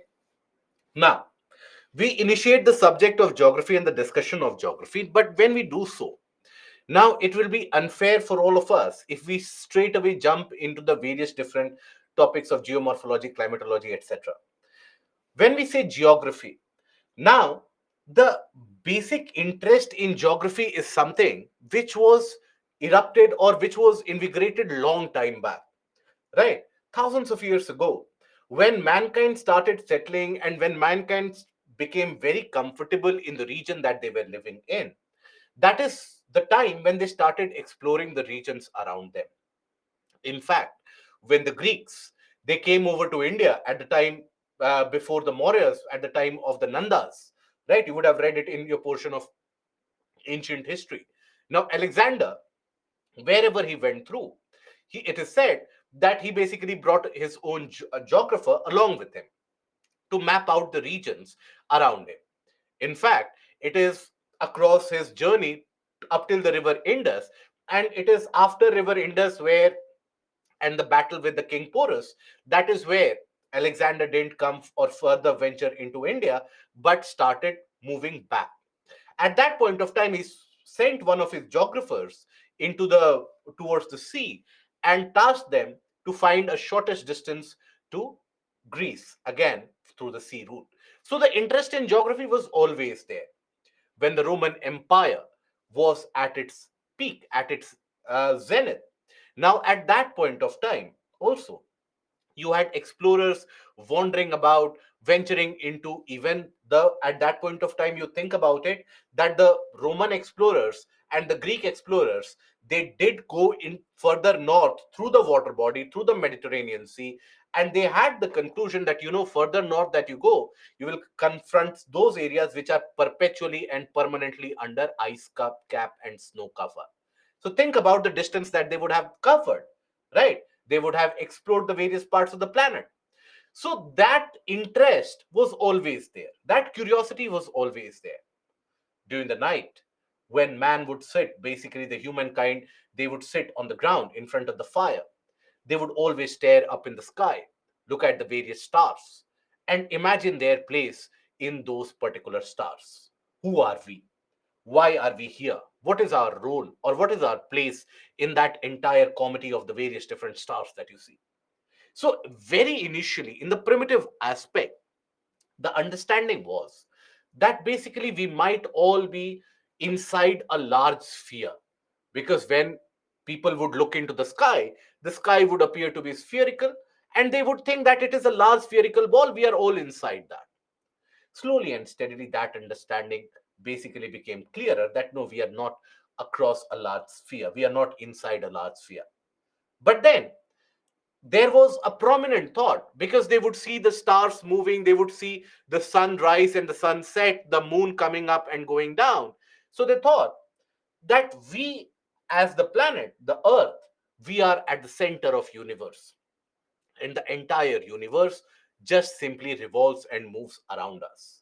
So that is the kind of a concept which is referred to as the geocentric concept of the universe.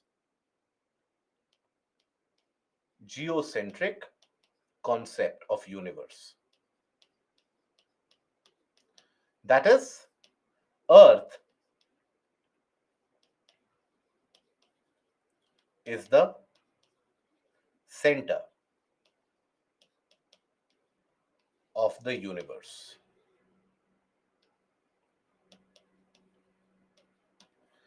Then, after that, now this thought process did not prevail for a very long period of time. It was basically mooted out, it was basically discarded. because it was understood that, see, planet Earth is not at the center of the universe. You have many other planets as well. With the help of and development of science, this was understood. Then came another concept, and that was the heliocentric concept of the universe. Heliocentric concept. Now, what is this heliocentric concept? This basically talks about sun being the center of the universe.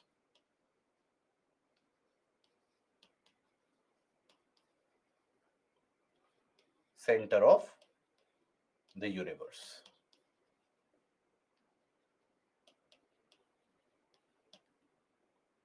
Now, for a long period of time, people believed that and people would basically worship sun as well. In various different cultures and civilizations, we still worship the sun. In our cultural traditions, in many of the areas, sun and solar worship is still done. So basically, that is why it was thought that sun is the center and the entire universe is revolving around that, because by that point of time our understanding of universe was also restricted. Our understanding of universe was the sun, the earth, the planets around it, and that is what the universe is. It was only later on, when you had the development of the telescopes and you had the observations which were carried out in far off places, then the understanding kept on increasing, but that happened much later. For a long period of time, it was understood that sun is and the solar system is what all the universe is about. So it took a long period of time to basically discard this concept as well. But then, by the 1600s, you had various people who had started postulating the various philosophies, the hypothesis about the origin of universe. And by that point of time, universe still meant the solar system. So you had the nebular hypothesis of Kant, which was issued way back in 1655. Now that talked again about the formation of the sun and the various different planets in the solar system. Again, at that point of time, it was incorrect, but the world around in 1655 knew less. So world basically observed and understood and accepted the Kantian theory about nebular hypothesis. It was further on, later on, amended by one of his pupils, that is Laplace, who in 1695 again amended basically and provided the revised theory. So that is where this was the early attempt to explain the origin of the universe. But still, again, at that point of time, by universe, they meant solar system. It was only in the 1900s, that is when the developments they started happening, the advancements they started happening. In the 1900s, for example, you came across a scenario, you came across a situation where basically the telescope was developed quite sufficiently and significantly so, isn't it? And with those telescopes, observations could be made. So, one of the American astronomers, with his telescope, he observed something very unique. And which astronomer are we talking about? We are talking about the astronomer Edwin Hubble. Edwin Hubble, basically, with the help of telescope, he observed that all the objects, that is the stars, the planets, everything, that is moving away from each other, right? So moving away from each other does not mean they are moving towards something else. They are completely moving away from each other. So when we say that movement away from each other, that is what was postulated, that is what was given as the theory of expanding universe, that everything is simply moving away. So if you have, let's suppose, 3 to 4 stars here, all of them, they are moving away from each other consistently. So that is where the theory was provided by Edwin Hubble, and this theory is what is referred to as the theory of expanding universe. Of expanding universe.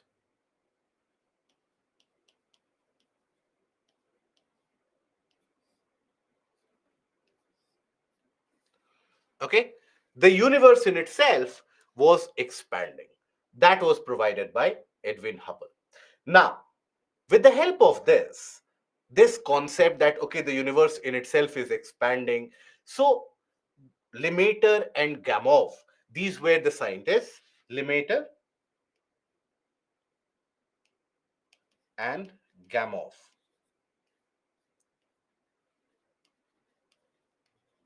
Now, they basically extrapolated this particular concept that if every object is moving away from each other, that means sometime in the past they would have been much closer to each other.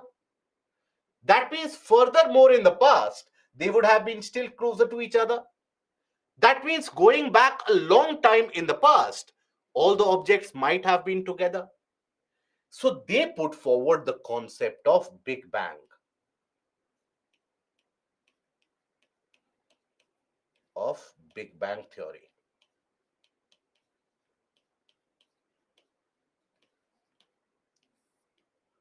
Now, what was this? And it was again based on the simple principle that if all the objects are moving away from each other as of now, going back into the past, they would have been much closer. Further going back in the past, they would have been further closer, and so on. So, when you significantly go back, you come across a situation where everything would have been together, everything would have been unified, it would have been concentrated in one mass. And it was postulated that long time back, around 13.5 billion years back, all the matter that you see, it would have been condensed in one single mass, which was referred to as singularity. It is expected that in that mass, the temperature would have been very, very high, right? 10 to the power 30 degrees Celsius and even more. And then within a few moments, due to high temperature and high pressure, that explosion would have happened. When that explosion would have happened, materials would have basically started moving away from each other. The materials, when they would have started moving away from each other due to the energy of explosion, that is what would have led to the cooling process. And that is what has led to the creation eventually of the universe around us, where the materials are still moving away from each other. So that is the Big Bang theory, and that is something that we will take a look into very briefly. So this is basically an image of the universe captured, the observable universe, obviously captured by the telescope. Now you have to understand, universe is so big and wide that we have not even managed to get a hold of, or the extent of the universe is also something which is not known to us, right? We have an observable universe, something that we have managed to observe with the help of scientific equipments, and those are considered to be a fraction of the entirety of the universe which is out there. So all these small dots that you see, these are in fact galaxies. What are galaxies? Galaxies basically are a grouping of lot of stars, hundreds, thousands, and millions of stars. They make up a galaxy. And the sun that we see in our solar system, that is also a star. So, like that, any galaxy will have hundreds and thousands of suns, hundreds and thousands and millions of planetary systems. So, all these that you see, all of these are individual galaxies. So, you can imagine the position of our solar system would be so very minuscule, right? Now, it is said that all of them basically they are moving away from each other. So, at one point of time, all of them would have been much closer, and it would have been a big explosion which would have happened, which that explosion is what is referred to as the Big Bang, which basically would have pushed the materials away from each other, right? So the Big Bang theory was born out of the observation that the other galaxies are moving away from our own at great speed in all directions, as if they had all been propelled by an unforeseen or an ancient explosive force. It is estimated that around 13.7 billion years ago, everything in the entire universe was condensed in an infinitesimally small singularity. That single substance, that single mass, that is singularity, is nothing but a point of infinite denseness and heat, where the temperature, it is estimated, estimated that temperature and pressure would be very high.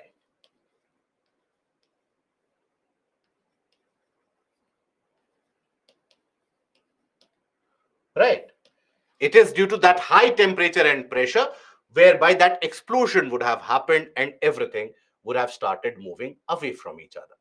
Now, suddenly, an explosive expansion began, ballooning our universe outwards faster than the speed of light. The objects would have moved faster than the speed of light. And this is the recreation, the artistic recreation of the Big Bang and the time taken. So observe, if this is considered to be the moment at which the Big Bang happened, within 10 to the power minus 43 seconds, imagine 10 to the power minus 43 seconds, how less a time window is that?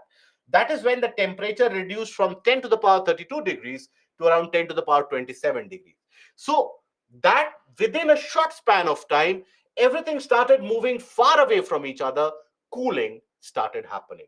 And that is when, within 1 second of that Big Bang, it is expected that the temperature had come down to 10 to the power 10 degrees. So from 10 to the power 32 degrees, right? Imagine how much temperature that is. It had reduced to 10 to the power 10 degrees within 1 second. So the rate of cooling was happening. Then slowly and steadily further cooling happened. And around 1000 million years later, that is almost a billion years later, few of the subatomic particles started coming into existence. And over a long period of time, you had the genesis of life in planet Earth that we see, and maybe in few of the other parts of the universe also, genesis of life would have had happened. So that is the origin of universe. Okay, how these temperatures are arrived at, the calculation that you see, so that is based upon the estimate of that precursor, based upon the physical studies and the theoretical physics that deals with it, that if temperature right now is this much, when the materials impacted by the gravitational waves would have been this much closer, what would have been the amount of energy control, and that is how you arrive at this extrapolation of the temperature. Okay, and also many of the time, for example, the James Webb telescope, right now it is the most powerful telescope out there. Now that James Webb telescope, when it brings you or gives you the image of certain old galaxies which might have been formed around 13 billion years back, it tells you about the temperature which would have been present immediately after Big Bang. So that is how we get an idea about what would have been the temperature at that point of time. Okay. Simply put, it says the universe as we know it started with an infinitely hot and dense single point that inflated and stretched, first at an unimaginable speeds and then at a more measurable rate over the next 13.7 billion years to a still expanding cosmos. Cosmos refers to the entirety of the existence of the universe that we know of today. Okay, so that is basically, and solar system, the solar system that we live in, it is said that that had come into existence only around 4.5 to 5 billion years back.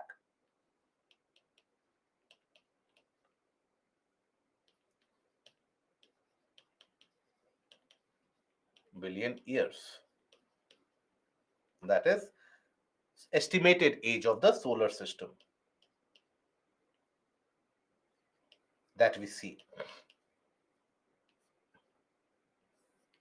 So the solar system, the planet Earth, etc., they are much, much younger as compared to the Big Bang theory and the creation of the universe at all.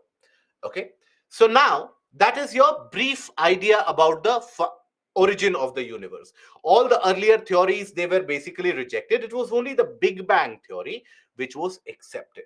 Now the solar system, eventually, that is something that we basically confront with on a regular basis, and that is something that we deal with. Now here, when we talk about the solar system, here it is pertinent for us to understand that you have certain planets which are present closer to the sun. Now all these planets, they end up moving in a kind of an elliptical orbit around the sun, right? Few of the planets, that is the Earth-like planets that you see, that is even Venus, Mars, Mercury. They are much closer to the sun. And then you have the gas giants, that is Jupiter, Saturn, Neptune, Uranus. These are basically the gas giants. Pluto is not considered to be a planet anymore. So these are the gas giants, which basically are much, much larger. Now, which is the force which is responsible for the planets moving around the sun?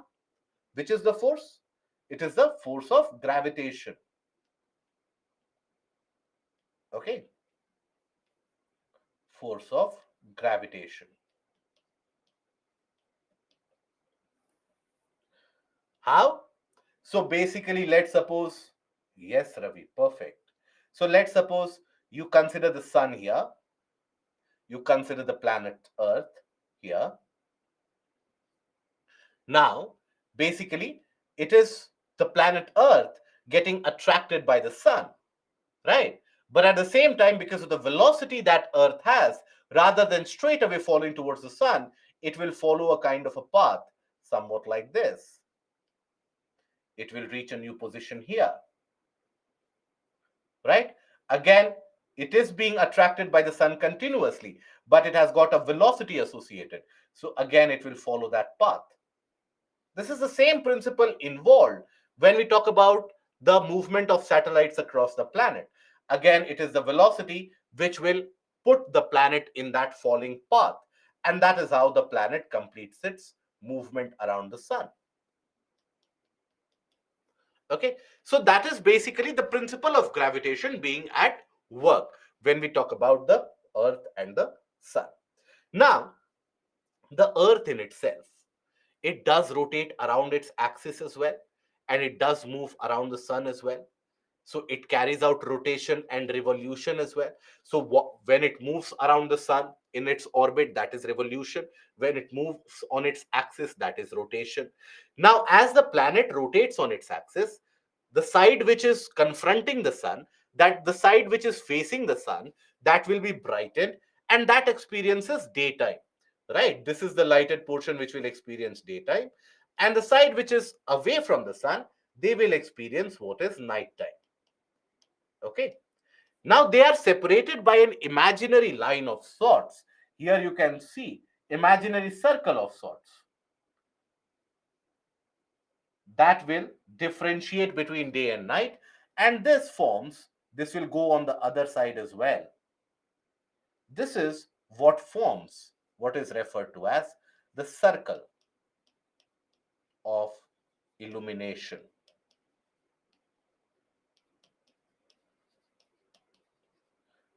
That is the imaginary circle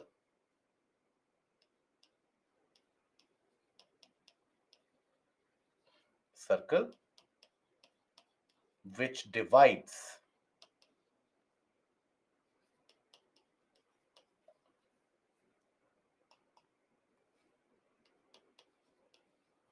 the regions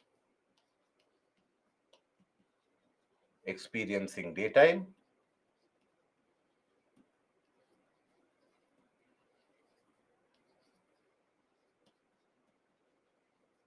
and regions experiencing night.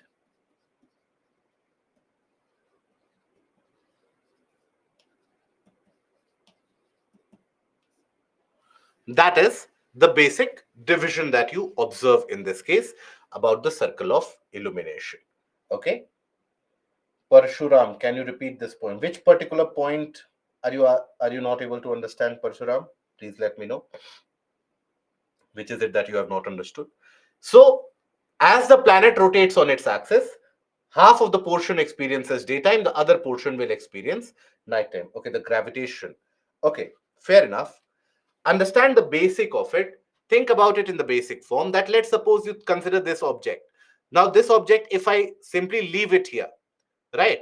If I simply let it go, it will fall, right? It will fall vertically. Why? Due to the influence of gravitation. But if I attach some velocity to this object, will it fall here? It will fall somewhere here, isn't it? So if I attach velocity to an object, now even though it is, if I leave it just like that, this object will drop on the ground.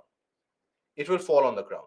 But if I attach some velocity to this object, this object will go somewhere furthermore, isn't it? So why? Because they have velocity. So at the time of the formation itself, the objects, the planets, they had some velocity as they were getting created. So when you have that velocity, rather than falling straight away, it will try to move further ahead. It will fall maybe here. But in this position again, it will realize itself to be in the similar situation where again there is a gravitational pull from the sun attracting it, but then it has got a velocity associated. So again, it will have a kind of a parabolic movement. Again, that will be followed. So that is how you have a complete revolution which is carried out. Is that understood? Or is there any doubt? Okay, good. So now, Earth as a rotating planet. Now, planet Earth rotates on its axis from west to east continuously. Okay, it is tilted on its axis as well. It is not straight. The actual tilt is 23.5 degree from vertical and 66.5 degree from horizontal. That is the basic actual tilt that you have. If you consider this, then if this is the vertical line, if you have to draw,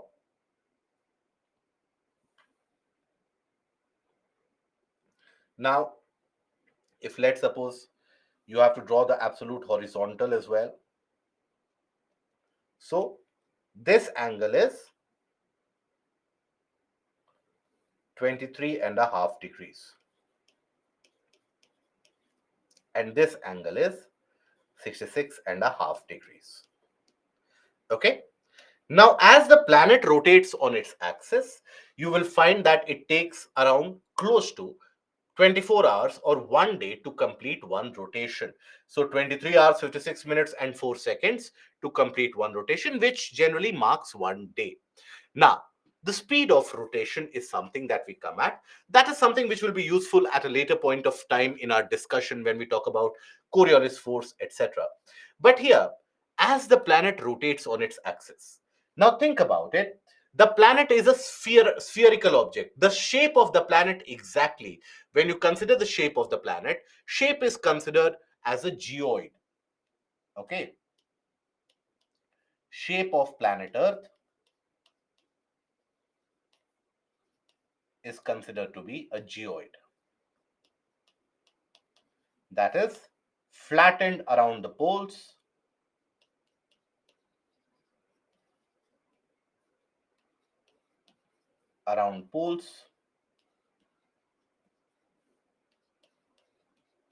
and bulged around equator.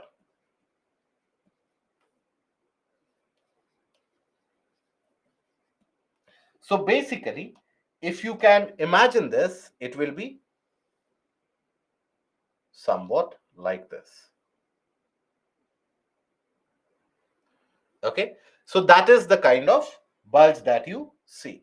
So this is where you will have the equator. This is where you will have the flatter portion.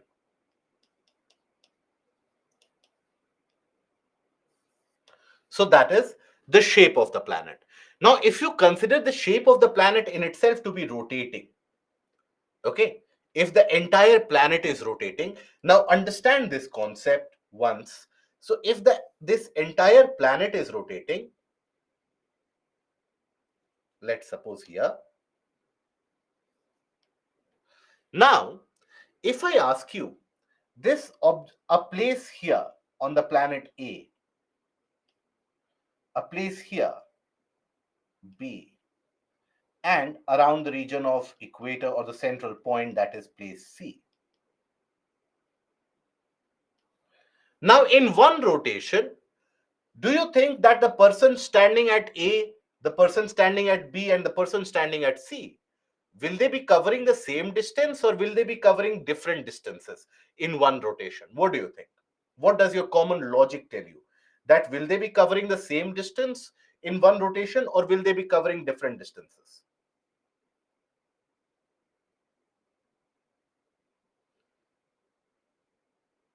Okay, let me launch a poll for this. For all those who say the same distance, will mark A, and all those who say the different distance, please kindly mark B. In one rotation, what is the distance which is covered?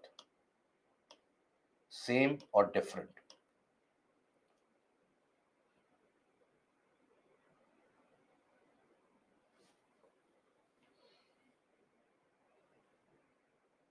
What will be the distance covered? Also think about in that pattern. Okay.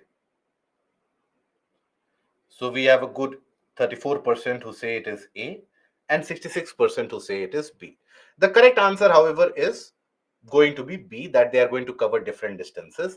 But how do we arrive at the conclusion? So, if I ask you that a person standing at C, what is the distance that person will cover in one rotation? The distance covered by the person at C, that will be equal to the circumference at the central point, the circumference at the central point of the planet. It will have the one full complete rotation of the planet, isn't it? Distance covered by the person standing on B, the circumference of the circle that you can draw from here, B will be covering that distance in one rotation. What about A? A is the person who is standing at the region of the pole. And as the planet rotates, so as the planet rotates, will this point also end up moving any distance? No, the polar region are almost fixed, and it is the lower portion which keeps on rotating underneath that, isn't it? So here, what is it that we consider as the distance? Distance covered. Distance covered by C will be how much? Distance covered by C will be an area or a perimeter like this. Distance covered by B will be like this. And A will be situated where A is. The entire planet will.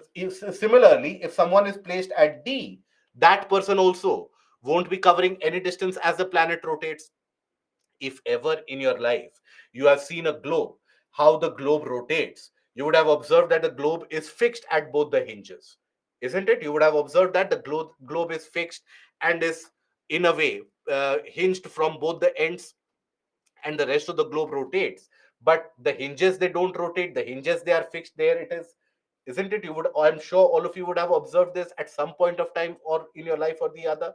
So that means around the region of the poles, you don't get much of a movement.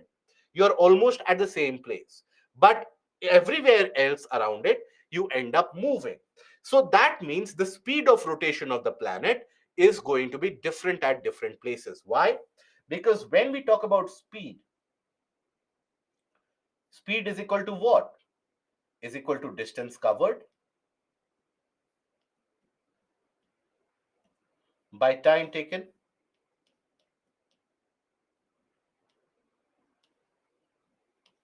That is what we regard as speed. Okay. So basically, speed is what? Distance covered by time taken. Now let's assume time consumed in one rotation is how much? One complete rotation. Time taken for one rotation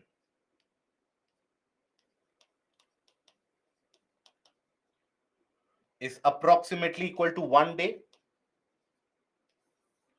We can come to this conclusion that for one rotation, the time which will be consumed will be approximately 1 day, isn't it? Now, here, let's take different places again. So let's consider the region here at the pole, let's say A. Let's consider this place B. Let's consider the region around equator, that is C. So around the region of equator,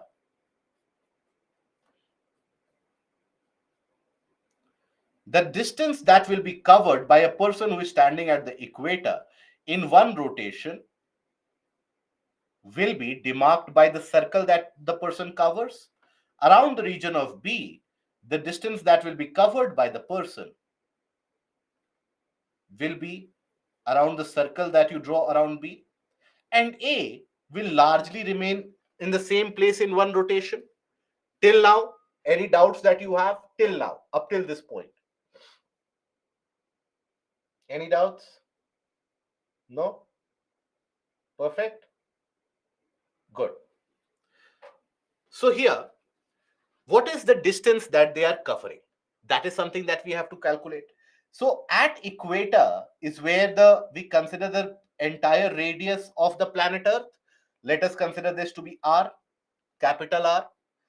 At this point, in the circle that they are covering, the radius covered, let's consume it, or let's assume small r. So distance covered by C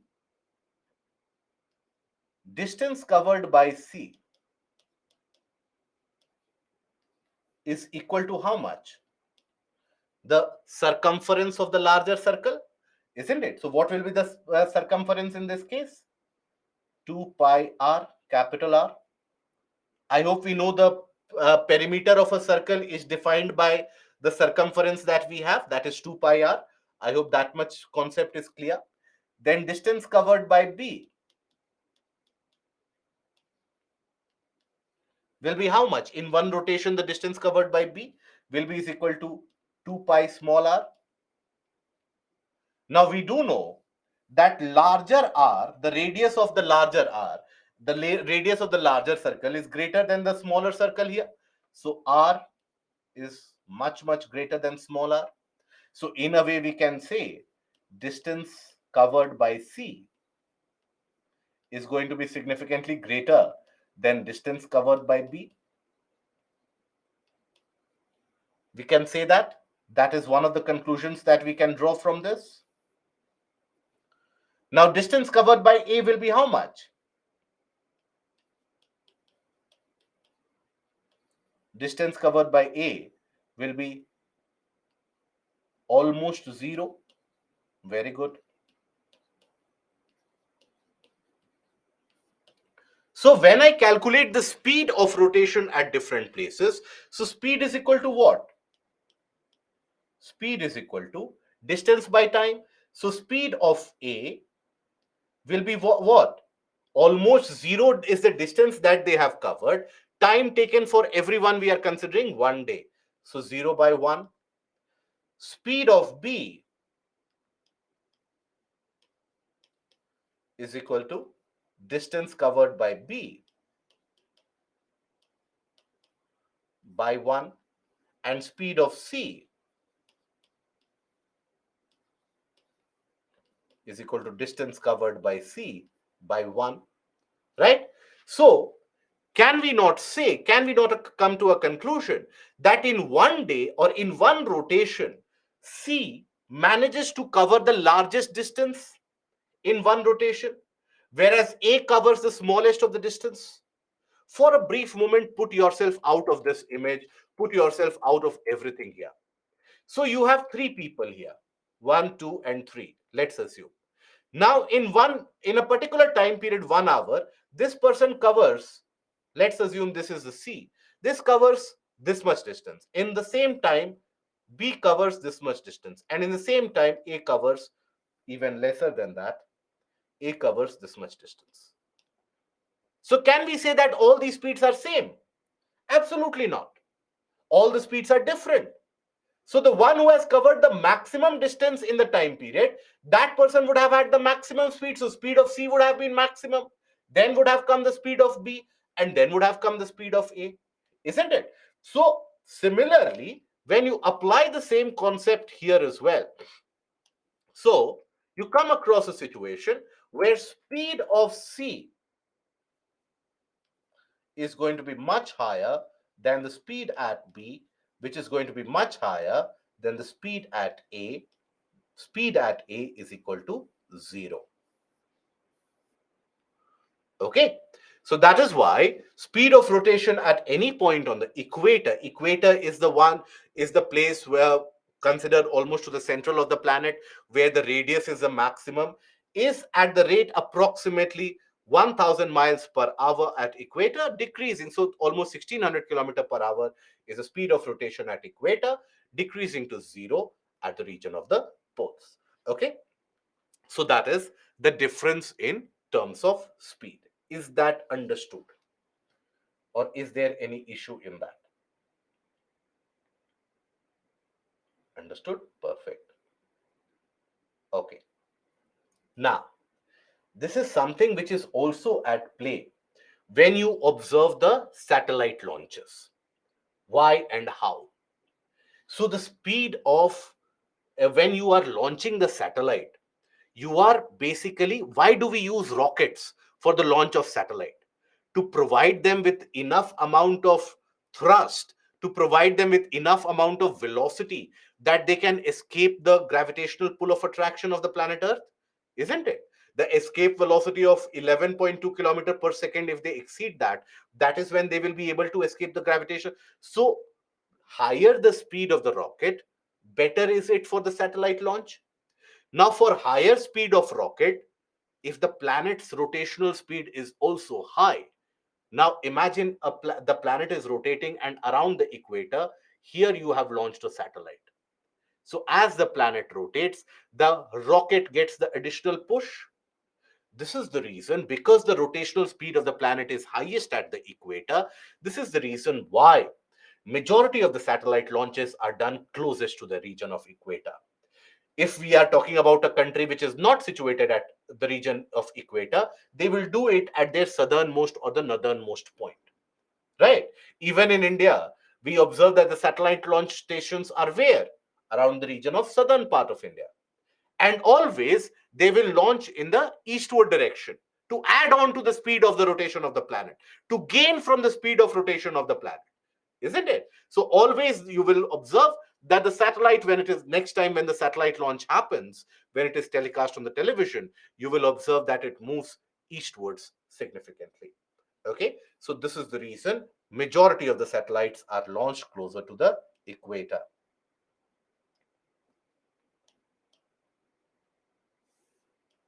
Hence, majority of the satellites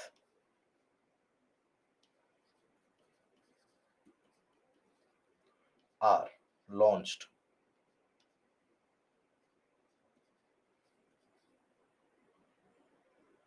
closest to the equator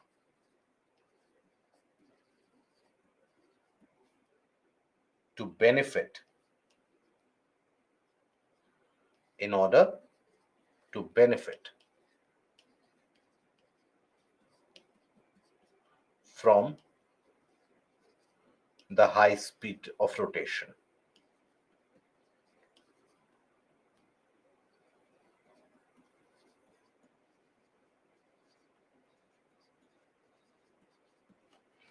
Okay, so that is what you observe in this particular situation.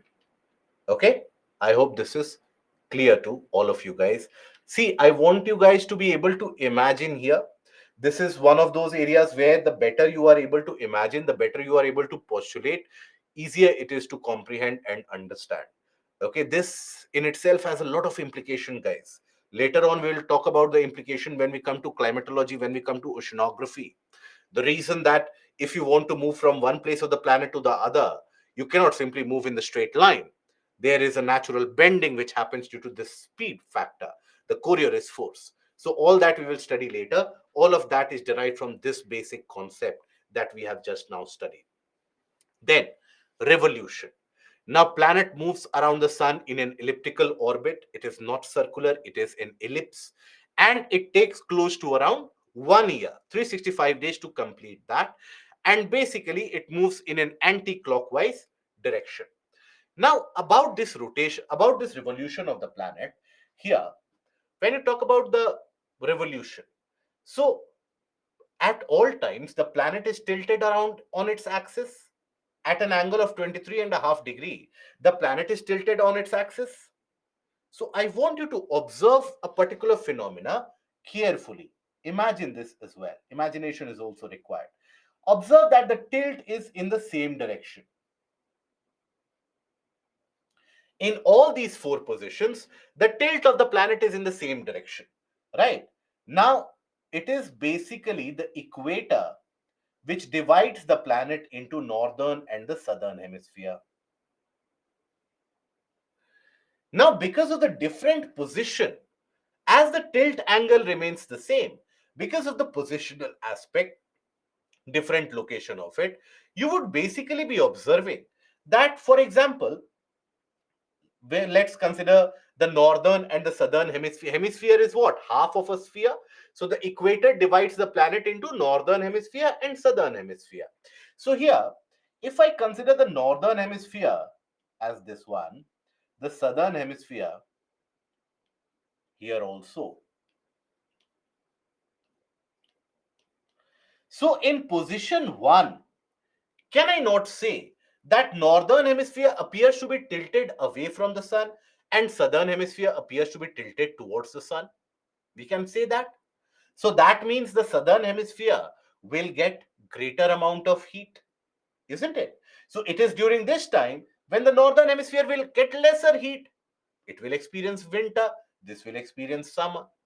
Now at this point of time, in position 3, can we say that it is the northern hemisphere which is tilted towards the sun, the southern hemisphere is tilted away or moved away from the sun? We can say that. So the northern hemisphere which is tilted towards the sun will get more heat. So that is why at this point of time you will have summer in the northern hemisphere, winter in the southern hemisphere. When you have the planet in this position and this position, now in both the positions the tilt is the same. The tilt remains the same in all the positions. But in position 2, can we say that northern and southern hemisphere, they are neither tilted towards the sun nor are they tilted away from the sun? Because if the sun is here, let's assume the sun is here, the tilt is somewhat like this, right? So the tilt is like this, means both northern and the southern hemisphere, they will get equal rays of the sun, right? So they will get equal rays of the sun, both of them. Here also, both of them. They are neither tilted towards the sun nor away from the sun. Here, southern hemisphere is tilted towards the sun. Here, northern hemisphere is tilted towards the sun. So because of this, seasons come into existence. Seasons become a reality. Regions which are tilted towards the sun, they will experience more amount of heat. Summer season. Regions which are tilted away from the sun, winter season. Regions or the time when it is neither tilted towards nor away from the sun, that is when we experience equal length of day and night, equinox. So that is basically caused due to revolution of the planet on the tilted axis. Okay, so that creates the seasonal changes. So revolution of the planet, revolution of planet on a tilted axis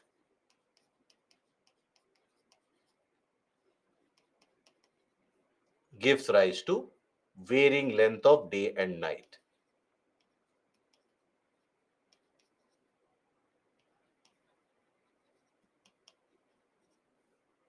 Varying length of day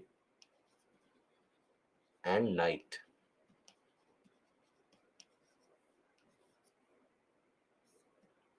Okay, and that in turn gives rise to various seasons. The average distance between them, between the earth and the sun, now it is an elliptical orbit, guys, it is not a circular orbit. So the average distance between the sun and the earth is roughly taken around to be 93 million miles, or roughly around 150 million kilometers. The during the rotation or revolution, it does happen when the planet earth does get extraordinarily closer to the sun, and also it will get extraordinarily far away from the sun. So that is when the distance varies a bit, and that is what brings us to the concept of aphelion and perihelion. So as the planet earth moves around an elliptical orbit around the sun, elliptical orbit means that the distance from the sun is not going to be consistent throughout the year. There will be a position along the orbit when the earth is closest to the sun. Simultaneously, there will be position on the orbit when the earth is farthest away from the sun. So that position, when the earth is farthest away from the sun, that position is aphelion. So position along the orbit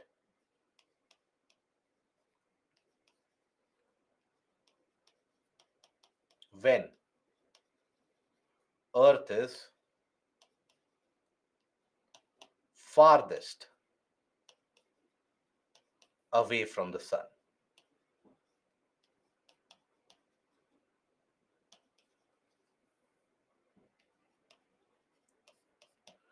So, when we say farthest and closest, we are not talking about much of a distance variation. Just to give you an idea, when we say that the planet Earth is farthest away from the sun, we are talking about roughly 152 million kilometers. That's it. When we say it is closest to the sun, we are talking about 147 million kilometers. Right? So there is not much of a difference here. But then that in itself is a position of aphelion and perihelion. Aphelion, here it is made up of ap and helion. Helion here refers to sun. Helion is derived from the term helios, meaning sun. Perihelion, peri refers to closeness or proximity, and helion again refers to the sun as a reference. So we are measuring the distance from the sun. So that is your aphelion, and then position along the orbit.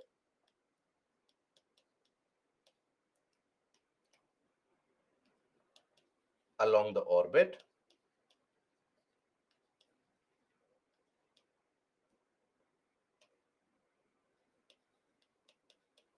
when Earth is closest to the sun. That is perihelion, right? Similarly, whenever you have anything with reference to an orbit around the Earth, satellites, even International Space Station, or Earth's own satellite, that is the moon, when they move around the Earth, they also move in elliptical orbit generally. You will find that they come closest to the planet Earth, and then again they move significantly away. Then again they will come closest, then again they will move away. So when they come very close to each other, that is what is referred to as perigee. Here, G is the reference point. And when they are very far away from the Earth, farthest point away from Earth, that is apogee. So when Earth is the reference point, perigee and apogee as the term is used. When Sun is the reference point for measuring distance, aphelion and perihelion as a term is used. Okay, so in the case between the Earth and the Moon, you will find apogee and perigee as the terminology which is used. Here, G refers to Earth. That is the reference point for measuring the distance. So Earth is at its maximum distance from the Sun at aphelion and at its minimum distance at perihelion. The point in the Moon's orbit when it is farthest from the Earth is called apogee. When it is closest, it is referred to as perigee. This is something which you will also, again, next time when you observe a satellite launch which is happening, ISRO does broadcast it live and a lot of people watch it live as well. So when the next time that you observe these satellite launches, you would observe again the factor of apogee and perigee being mentioned here. Okay, so there also next time you will observe. So that means that the farthest point in that satellite's orbit, that is apogee, closest point in the satellite's orbit is perigee. When we talk about aphelion and perihelion, this happens at a fixed point of time in the orbit. So here, perihelion, when the Earth is the closest from the Sun, is experienced on when? 4th Jan. And when it is farthest from the Sun, that is experienced on 4th July. Okay. Now here you might have a query that you are saying it is farthest from the Sun at 4th of July, but that is the time when we are experiencing summer, and this is the time when we are experiencing winter, and you are saying it is closest from the Sun. So the temperature is determined by a lot of many other factors that we will study next weekend when we talk about climatology. We'll basically introduce ourselves to other concepts as well, but this is about the position and the location of planet Earth on the orbit around the sun. Now, as I told you, that basically the earth tilted on its axis as it moves around the sun, that is what gives rise to the various different seasons occurring. Because the variation in the length of the day and night is caused because of that tilt. So that is something which gives rise to seasons as well. Okay. So seasons are basically due to prolonged variation in length of day and night,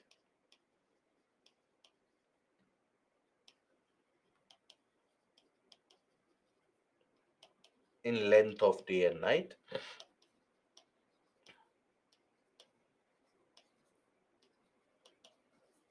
which happens as the planet rotates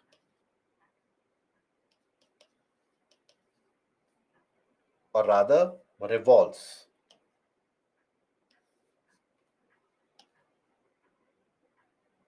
orbits tilted axis.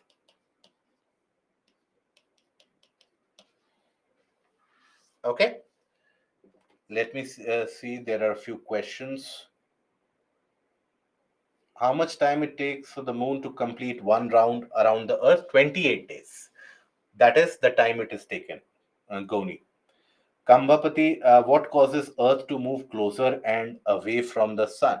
It is again the force of gravitation. That is what drives the movement. So, as the planet moves, so it is the force of gravitation. So, that is why. So, imagine if an object is very far away, it is moving, it will be pulled. It will be pulled, and that is the velocity that it will have, which will push it to other side as well. And that is when the gravitational pull of attraction comes into place. So it is the force of gravitation which induces all of this. Okay. The concept of escape velocity is basically the amount of velocity which is required for any object moving away from the surface so that it doesn't fall on the surface, so that it escapes that gravitational pull. That is the escape velocity required. Srimant, does the tilt angle change? It does change every few thousand years, and that is what is explained as per Milankovitch cycle.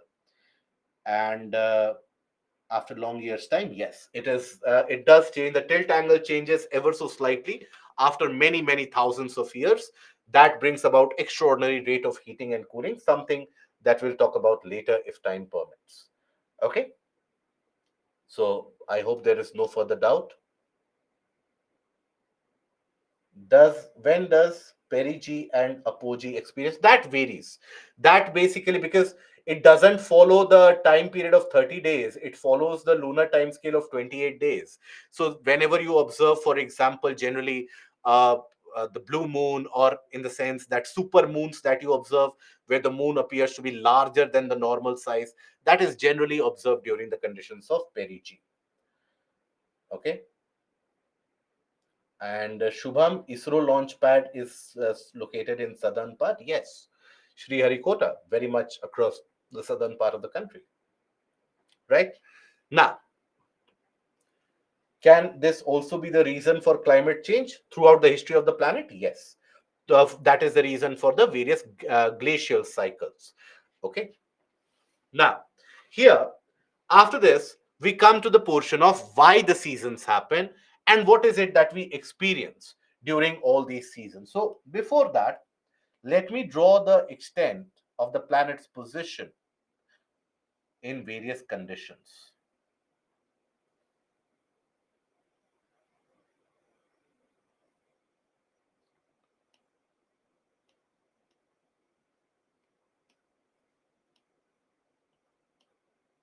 Just a moment. Let's draw the axis with the same tilt.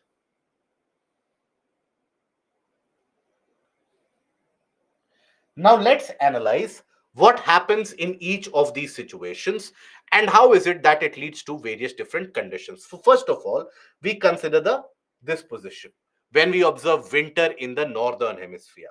So that is the month of November, December, January, February, etc.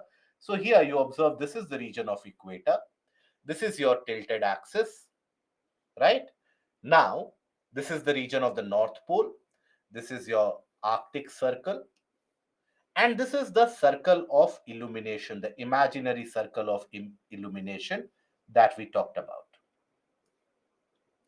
Now, the planet will continue to rotate around this region in this position continuously from west to east. There will be a continuous movement of planet from west to east, rotation of the planet. This is where the sun would be, right? This is your northern hemisphere. This is your southern hemisphere. Now, this is during the months of November, December, January, February. In fact, from October in itself, it starts happening. That is the position. So, in this situation, what are the conclusions that we can make out of this? Let us have certain conclusions. So, when we talk about the duration of day is going to be higher where? In the northern hemisphere or in the southern hemisphere? Observe through the circle of illumination the region of the planet which is in darkness.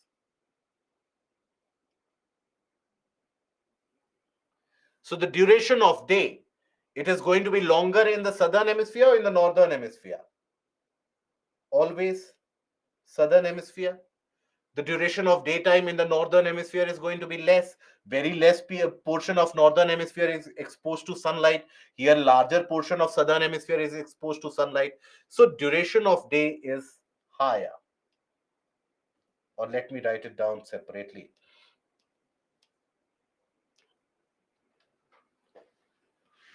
Duration of day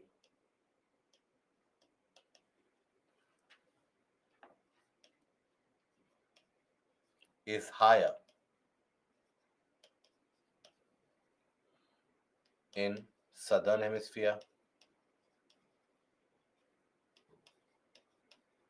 So in southern hemisphere, if the daytime is higher, means solar rays you are receiving for that much longer period of time.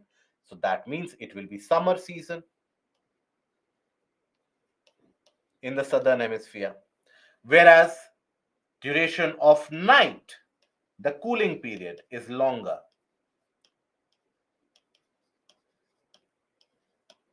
Longer in northern hemisphere. So that means in the northern hemisphere, we experience winter season. You would have experienced it on your own as well. That during the winter season or from now onwards, for the next 4 to 5 months, you will observe that the night times are very long, right? The duration of the day is short, but the duration of the night is very long, isn't it? That is a frequent feature or a very common phenomena observed during the winter season. So that is something that you observe here.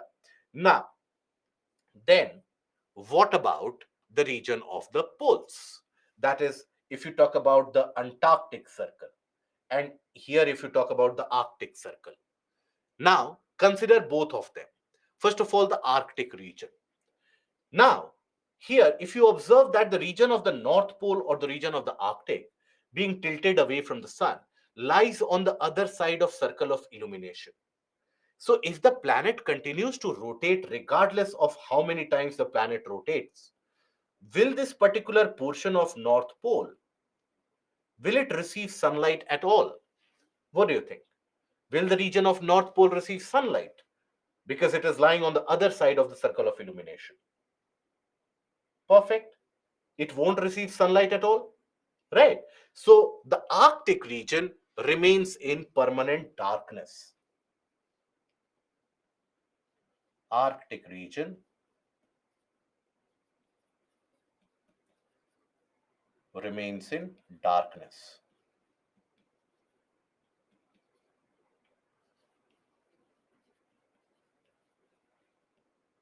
Okay. What about the region of the Antarctic? So the Antarctic region, basically, regardless of how many revolutions or how many rotations they do happen, the region of the South Pole will always be on the brighter side of the circle of illumination, on the lighted side of the circle of illumination. So the Antarctic region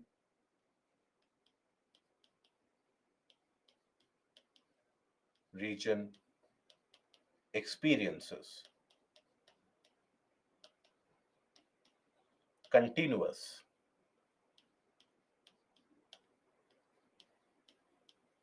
night, or rather daytime.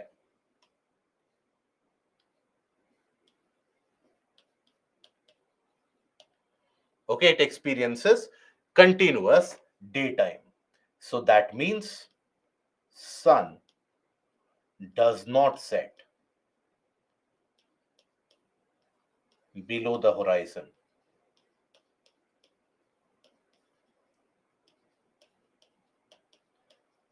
I hope we are aware about the meaning of the term horizon. What is meant by the term horizon? So, when we observe the sunrise and the sunset, where does the sun rise from? When you look into the sky, it appears to somewhere rise up from near the ground surface, and then you observe the sun climbing up into the sky and again setting up and hiding behind. So, that place, imaginary place where it appears that the sky meets the surface or the ground, that is what is referred to as a horizon. So when we say that the sun does not set below the horizon, means there is consistent daytime. Okay. Now, that is basically what is observed here. So continuous daytime, day during these months in the region of Antarctica, continuous nighttime during these months in the region of the Arctic here.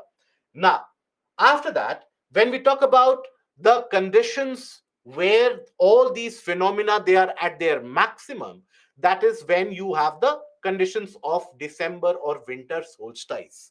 So when we talk about the maximum influence of these conditions, that is experienced on 21st December. That is what is also referred to as winter solstice, because it is winter in the northern hemisphere, or December solstice. So on this day, you will have longest day and shortest night in the southern hemisphere.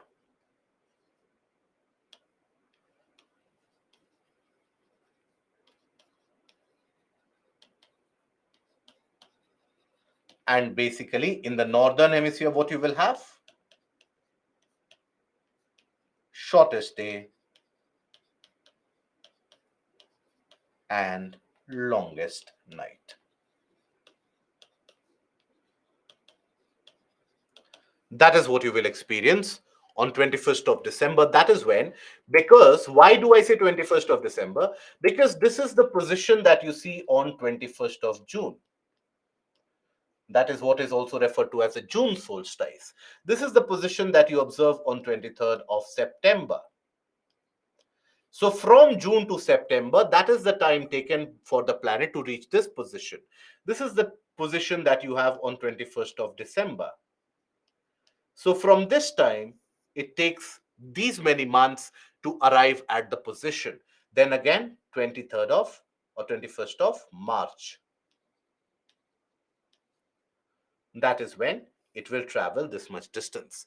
So this is basically on 21st of December when you will get the appropriate position, so that maximum exposure of southern hemisphere takes place and minimum exposure of northern hemisphere takes place. That is why southern hemisphere will experience longest day, northern hemisphere will experience the shortest day. Okay. Now, coming to the month of March. Now, from here, that is from this particular position, the planet starts moving and will reach here on 21st of March. Now, on 21st of March, as the planet reaches here, observe that neither hemispheres are tilted towards the sun.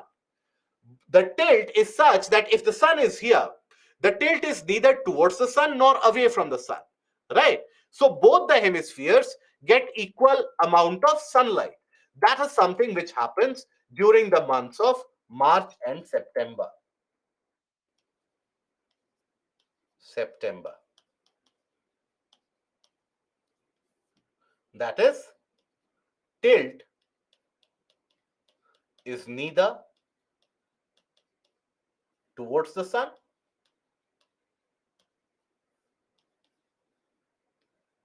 nor away from the sun. Meaning, both hemispheres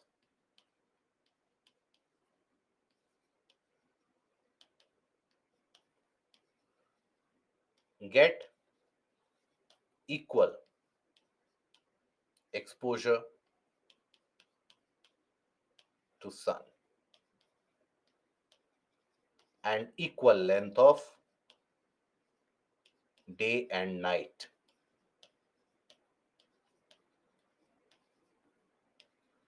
So this is the condition which is referred to as equinox.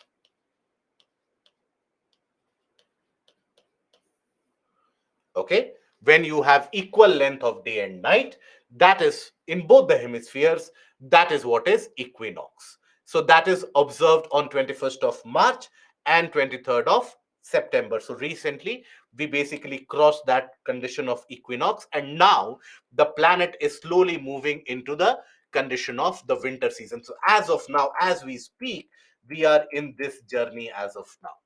Okay, that is the journey we are taking. On 21st of December, the absolute max of the winter, then comes the conditions of March and spring, and then summer again. Now, then furthermore, basically what happens during the conditions, aphelion and perihelion also appears in the minor axis of the ellipse. Not always. When you talk about the major and minor axis of the ellipse, so that has a very much derivation from the foci. So that is not always the case. Please understand that the sun that we see, my dear friend, sun is not always fixed. For preference purposes, we think that the sun is fixed. But if I have to paint an accurate picture in front of you, imagine that sun is also moving continuously and the planets are moving around it, right? So that very concept of major and minor axis, that is why it doesn't come into play. So here, and sun is moving around what? Sun is moving around the Milky Way. All the planets are moving around the sun.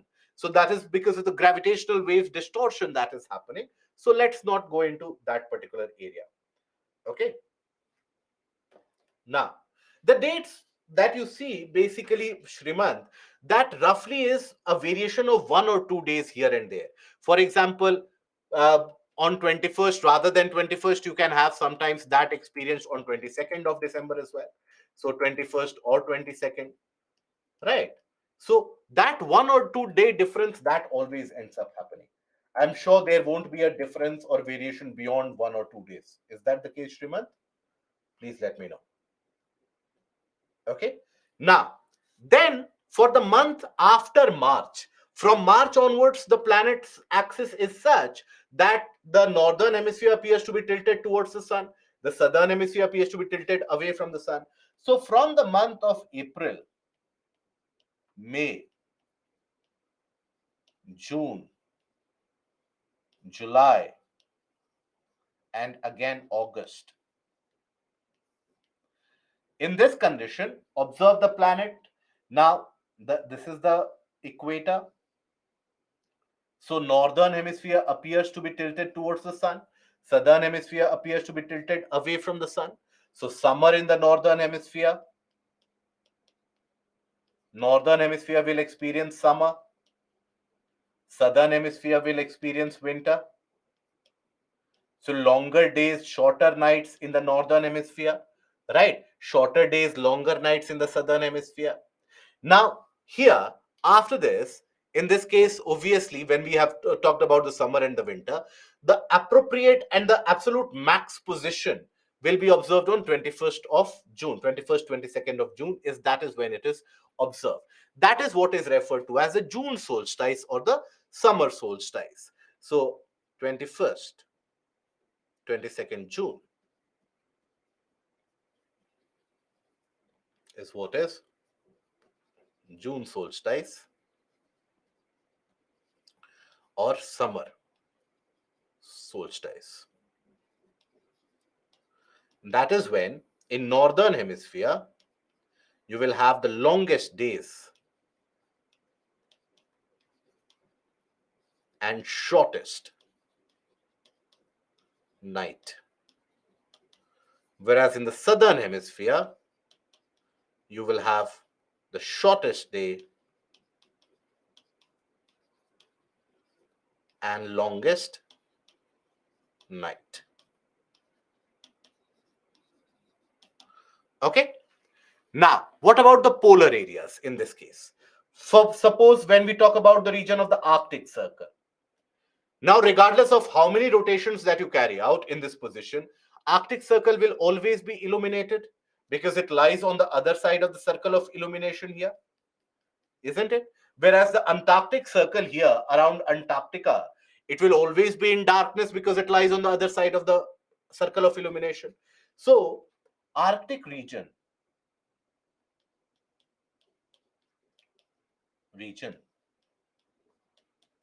permanent day, continuous daytime,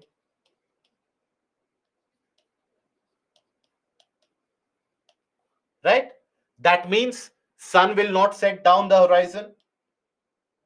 Sun does not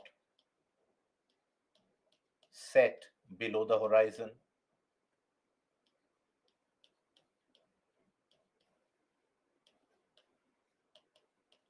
Whereas Antarctic region,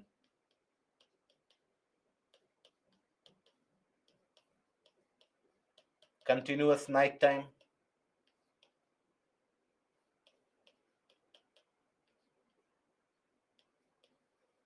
continued night, sun does not rise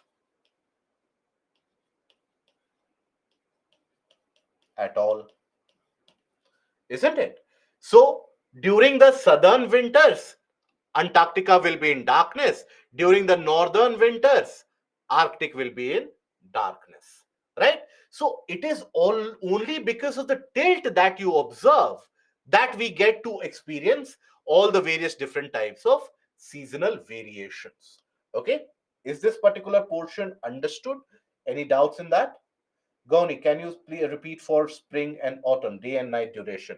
So when we talk about spring, the conditions of spring, that is when, again, observe here, I want you to take a look at this image, in this image. So when you observe the planet in the position 2 and position 4, here the tilt is neither towards the sun nor away from the sun. So at this point of time, both the northern and the southern hemisphere, they are getting equally lighted by the sun, right? So they will have equal duration of day and night. That is why it is referred to as equinox. Any doubts? Srimant, Parshuram, any of you? Kambapati, any doubts? Gauni, please let me know. No doubts? Clear?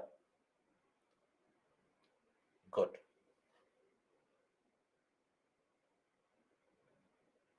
Good. So now, from this, we take a break. Or do we take a question which has been asked from this area in the prelims and then we go for a break? It will be easier for you guys also if I take up and handle the question also. So let me take the question, and after that we will go for a break. Okay.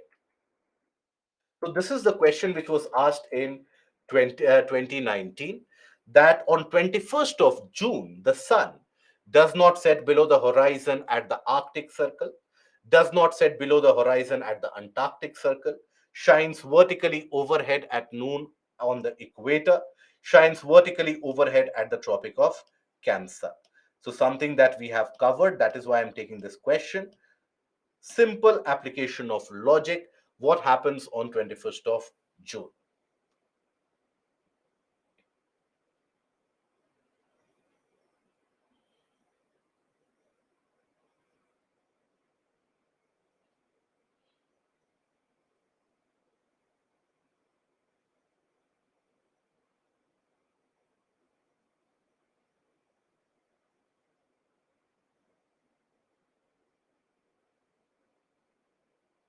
Good. Very good. Majority of you have given the correct answer. On 21st of June, when you have the June solstice, it is the Arctic region which is continuously lighted. So that is why the sun does not set below the horizon at the Arctic Circle, will be the correct answer in this case. If I can take you back to the slide, so that is what we observe in the case of June. Sun does not set below the horizon in the region of the Arctic for the entire duration. 21st June is just one such another day. Okay, so I think that is where we take a break, and after the break we come back. So it is going to be a 40 minutes lunch break for you guys. So it is 3:10. So we come back at 3:50. So break will be till 3:50. Okay, come back after the break. After the break is when we start concentrating upon, we will get few of the minor things out of the way, that is the latitude, longitude, international dateline. But that is when we start the interesting concepts, such as, if time permits, we will also talk about the ice ages. Why is it that planet earth every few thousand years freezes up, melts again, and again freezes up? How is it that the planet Earth was actually created? How did the formation happen? How is it that from the time of formation to the present blue planet that we see, how did that happen?